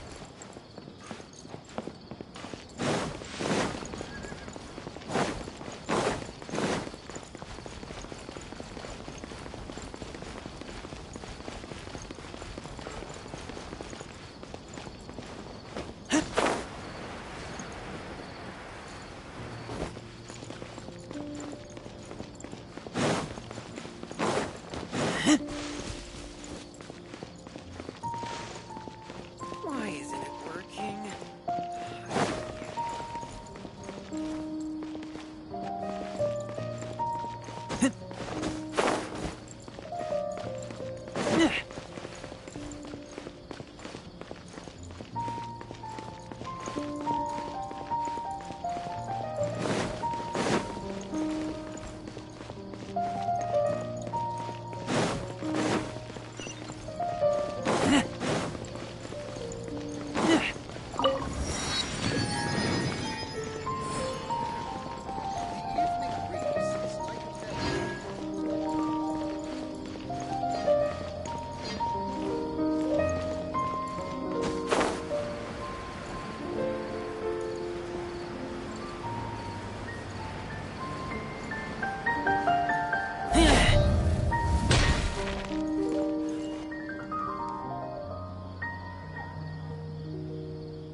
Welcome. The Adventurers Guild told me to expect you two. Osfond. We'd like to ask you about something.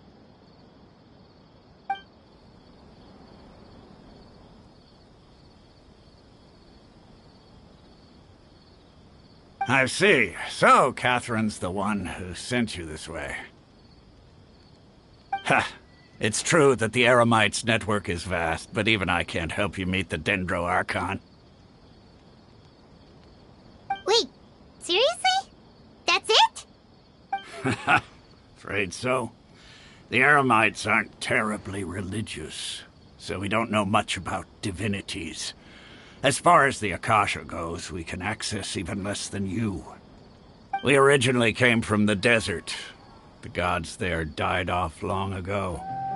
Since those days, we've used our own two hands to carve out a living. We don't beg gods for their aid. It isn't just us, though. If you ask me, I think most in Sumeru aren't interested in Lesser Lord Kusanali. Oh? Why's that? Just take the Academia, for example. They're the ones who truly rule Sumeru. Although they believe in gods, most of them only care for the late Greater Lord Rugurdevada. In their eyes, she was the one who founded Sumeru and gifted us with the Akasha. Lesser Lord Kusanali just happened to inherit her legacy.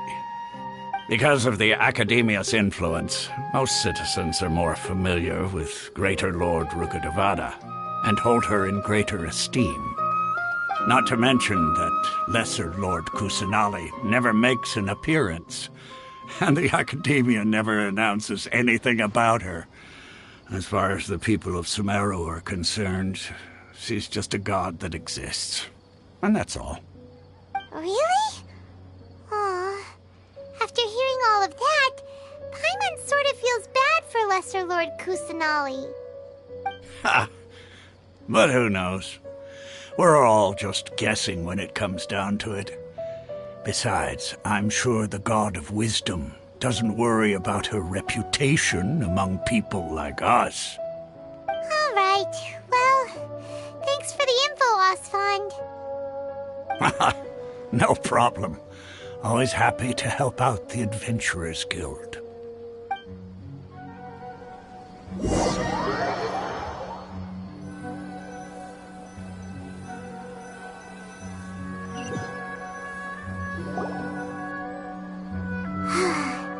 Seems Osfond was right about most people's attitudes here.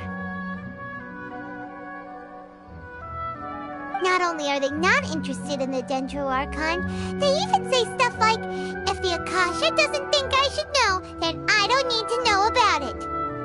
We've been asking for information non-stop ever since we got to Sumeru. But the harder we try, the more helpless everything seems.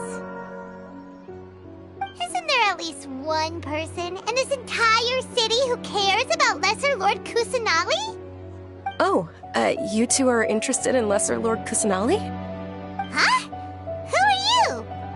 From the sound of it, you two are Outlanders who recently arrived here. You've been asking around for information on Lesser Lord Kusanali, right? Oh, I'm sorry. I forgot to introduce myself. I'm Dunyarzad, one of Lesser Lord Kusanali's faithful followers.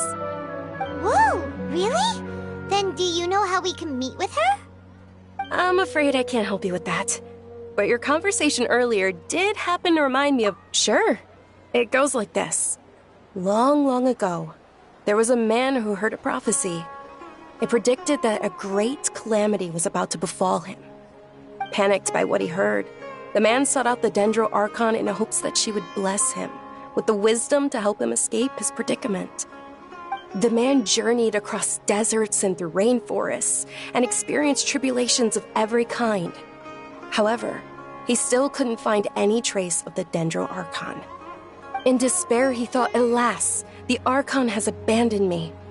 He then had no choice but to sorrowfully resign to his fate. Okay, and then what happened? And then, the calamity came. But to his own surprise, the man felt somehow emboldened by the trials of his journey.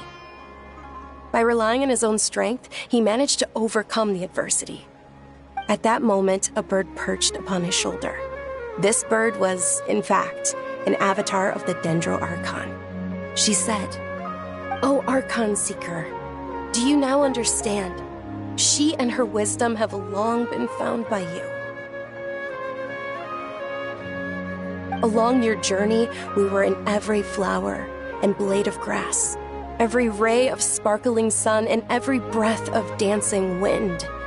So long as you can..." Yeah, thanks for the story! Paimon feels all warm and fuzzy inside after that. In a way. It seems like this story is also one of the Dendro Archon's avatars. Dunyarzad, since you worship Lesser Lord Kusanali, can you tell us anything else about her? Of course. So did you two know that, I'm terribly sorry, but it seems something's come up now. Let's chat another day.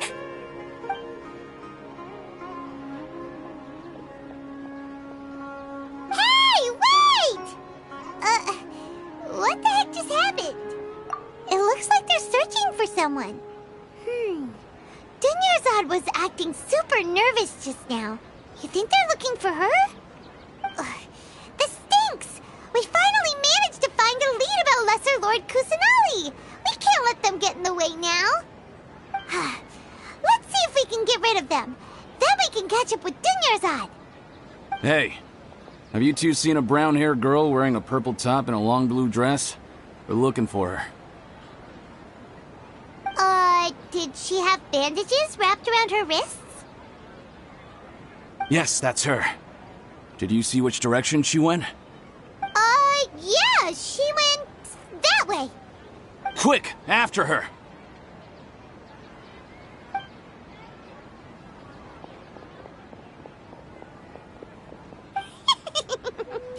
That should keep him busy for a while. Let's hurry and find Dunyarzad.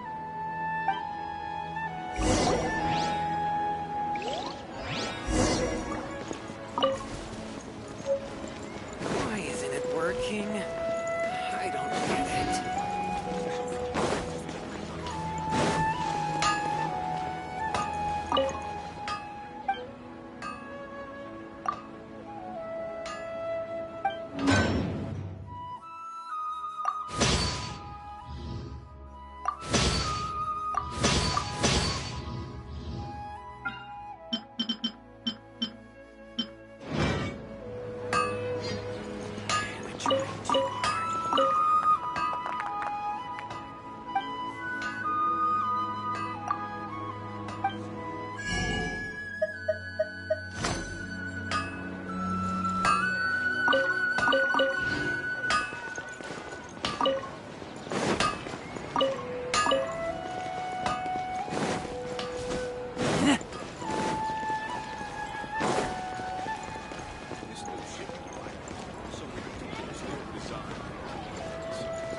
Dunyarzad, we thought you might have been long gone by now. Oh, it's you two. Oh, you startled me there.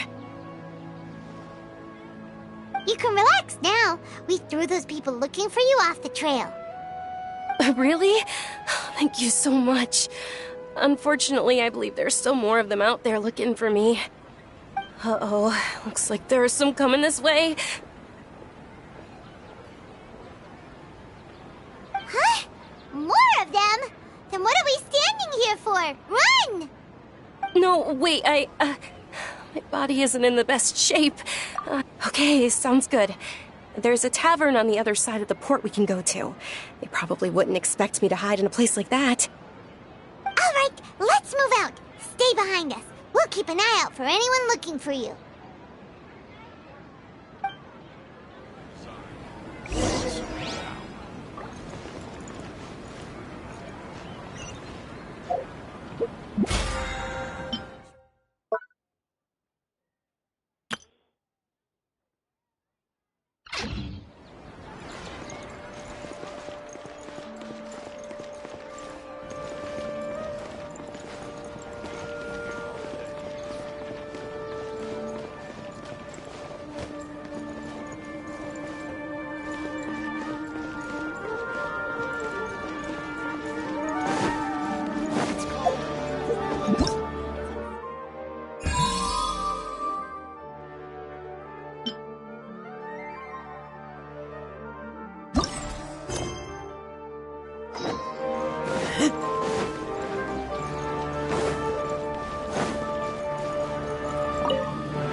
We made it. Oh, they shouldn't be able to find us now. Wait! Stand down, Dia!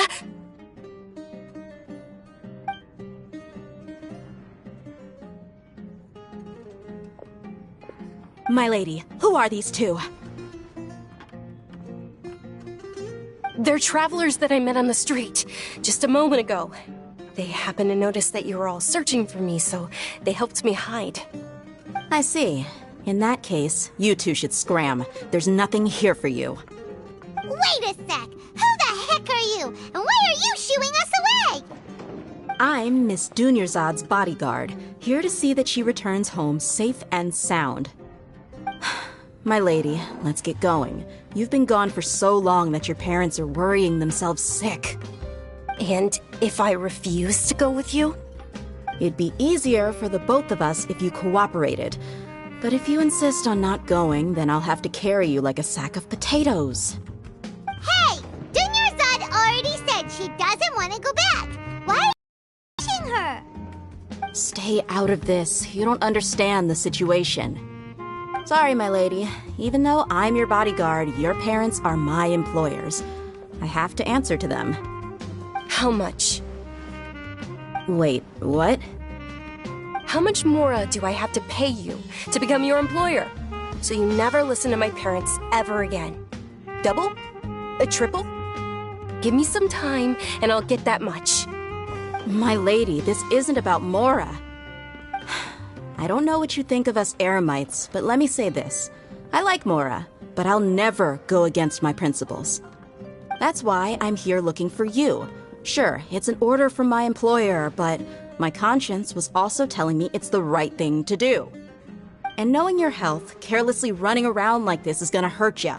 For the sake of those who love you, don't be stubborn. No, you're wrong. I'm aware of my limits, and I know what I'm doing. Honestly, the only people being stubborn right now are my parents. And I know perfectly well that it makes no difference if I'm at home or not. They still won't accept reality. And every time I bring this up, they just change the subject. Dia, you've been living with us a long time already. This should be old news to you.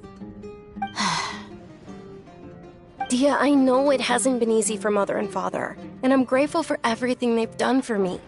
But there's someone else in this world I'm also grateful to. Because she saved me.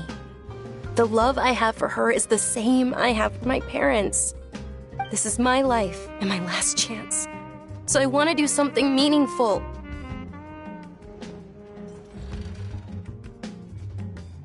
My lady, are you sure what you're doing now is meaningful? Yes, I'm sure. At least, it is to me. Fine, I won't ask you to return home anymore. But let me make something very clear. I'm only doing this because I respect your determination, not because I agree with you. Thank you, Dia. Sorry for being so rude just now. My nerves were acting up. And I even brought up your payment in such an offensive way. Don't worry about it, my lady. I did say that I like Mora. Besides, that's our next topic of conversation. Today's little excursion caused such a ruckus that every single bodyguard at the estate was deployed. It wouldn't be easy to hide things from your old man. Since this definitely won't be your last escapade, here's a little tip. You should at least make it look like your room and things are still in order when you leave. Also, you'll need someone to cover you for when you're out and about. So, I'll let you hire me, my lady. This way, everyone wins. As for the pay, let's say half of what your father pays me. We can settle the bill when we return to the estate. Okay, deal. Yay! Looks like they've reached an understanding.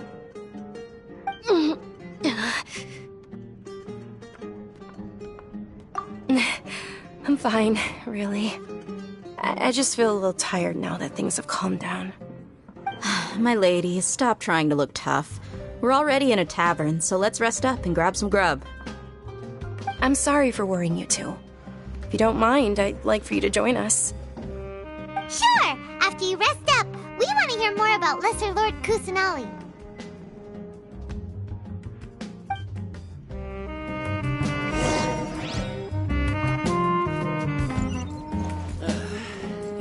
Can't beat the atmosphere here. Ha! Well, if it isn't Dia. Haven't seen you in nearly half a year. Word on the street is that you're a bodyguard for the Homayani family now. Ha! Don't you find that kind of work boring? Nah, you get used to it. How about a menu over here? You got it, huh? Isn't this little Miss Homayani herself? We don't get to serve personages like you very often. We'll be sure to prepare our very best. Thank you, sir, but there's no need. I don't have a lot of Mora on me, and I really ought to save as much as I can. But please bring these two the best food you have. They're my new friends, so I want to be a good host for them.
grateful for everything you told us about Lesser Lord Kusanali.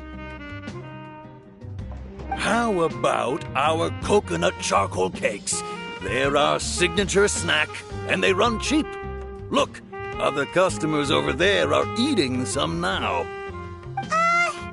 They look kind of burnt and dry. Paimon will pass. Hey, come on! Paimon has personal preferences too, you know. Dunyarzad, we asked a lot of people when we first arrived, and almost nobody was interested in Lesser Lord Kusanali. So, what made you want to follow her? Well, remember when you asked me if I knew how to meet the Dendro Archon? Even though I don't know how, I think I've actually seen her before. Huh? Really? Yes, it was when I was a child. At the time, my illness had kept me bedridden for the better part of a year. I was stuck inside and couldn't make any friends, and my parents did their best to find treatments for me. But even then, the Akasha didn't have any helpful information. My younger self no longer had any hopes or dreams.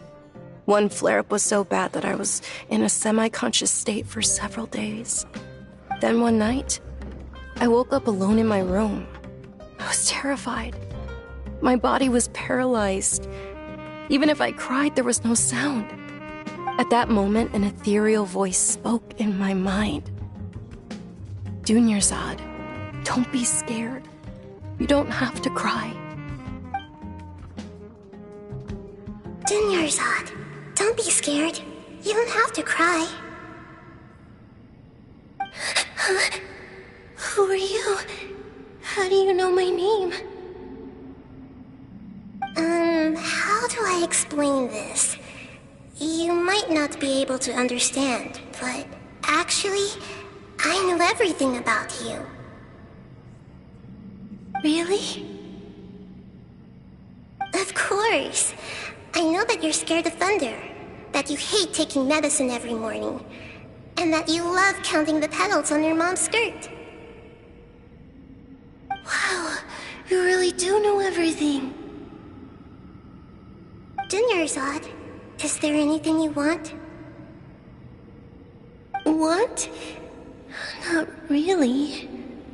I can't go anywhere or do anything. Huh? But aren't you a child? All children have wishes. Tell me what you want, and maybe I can make it happen. But can you make my illness go away? Oh. I'm sorry, but I'm not powerful enough to do that right now. Then, can you be my friend? After that, the voice said, "Okay, I'll be your friend." Although my body was suffering during those days, that voice encouraged me and told me many wondrous things. Beyond my window was the flourishing Sumero city. Beyond the city was a lush rainforest. And beyond that was the wall of Samiel, deserts, and all of Tevat. Once I finally made it through that bout of illness, I couldn't hear that voice anymore. I told my mother about it, but she said that I must have been dreaming. But I know that that voice wasn't a figment of my imagination. Before that, I had never heard of Tevat.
Yes, for sure. If it weren't for that voice, I would have never grown curious about the outside world. Nor would I have learned how to read and enjoy so many books. That voice sparked a desire for wisdom. It had to have been the Dendro Archon. I've been hoping for a chance to repay her kindness. In fact, I was running around today to help prepare the Sub-Zerus festival for her. What's the Sub-Zerus festival? It's Lesser Lord Kusanali's birthday, which was the day that she was found by the sages. It's actually an old holiday that originally celebrated Greater Lord Rukkhadevata's birthday. When she passed away, the holiday eventually became I heard everyone was overjoyed when they welcomed her back to Sumero. In those days, the festival was... But because of the Academia's influence, the Academia actively participates in Sumero's many holidays dedicated to Greater Lord Rukkhadevata. But when it comes to the Sub-Zerus festival, forget any funding. They practically act like it doesn't exist. Maybe they see Lesser Lord Kusanali's birth as confirmation of Greater Lord Rukkhadevata's death, so they're reluctant to celebrate it. Aww. It is. It's absolutely terrible. Sure, the Greater Lord founded Sumeru, but hasn't Lesser Lord Kusanali been the one quietly protecting us for the Just remember that we're still out in public. Don't get too carried away now. I know that people over by the Grand Bazaar still hold the Sub-Zerus festival to this day. But I hadn't met any of them before, so I was never able to contribute. But recently, I made a friend there who also follows Lesser Lord Kusanali. I gave her my savings because I want her to throw a wonderful festival this year. That's the least I could do for Lesser Lord Kusanali. Hold on, my lady. Does this friend happen to be Nilu, the one who sends flowers to the estate? Yes, that's her. I saw her leaving the other day with a nervous look on her face. It seemed like she was hiding something in her arms. Did you give her something? Yes. Initially, I didn't have much more prepared, so I had Nilu sell one of my skirts. I've agreed with Nilu to meet up at the Grand Bazaar today and see how things are coming along. Dia, would you accompany me? Sure. That's quite the trip, though. I'll carry you. No, that would be too much, even for you. You might as well just accept the lift. If I let you walk, who knows how long it'll take us. And if anything happens to you, then I'd really never hear the end of it from your father.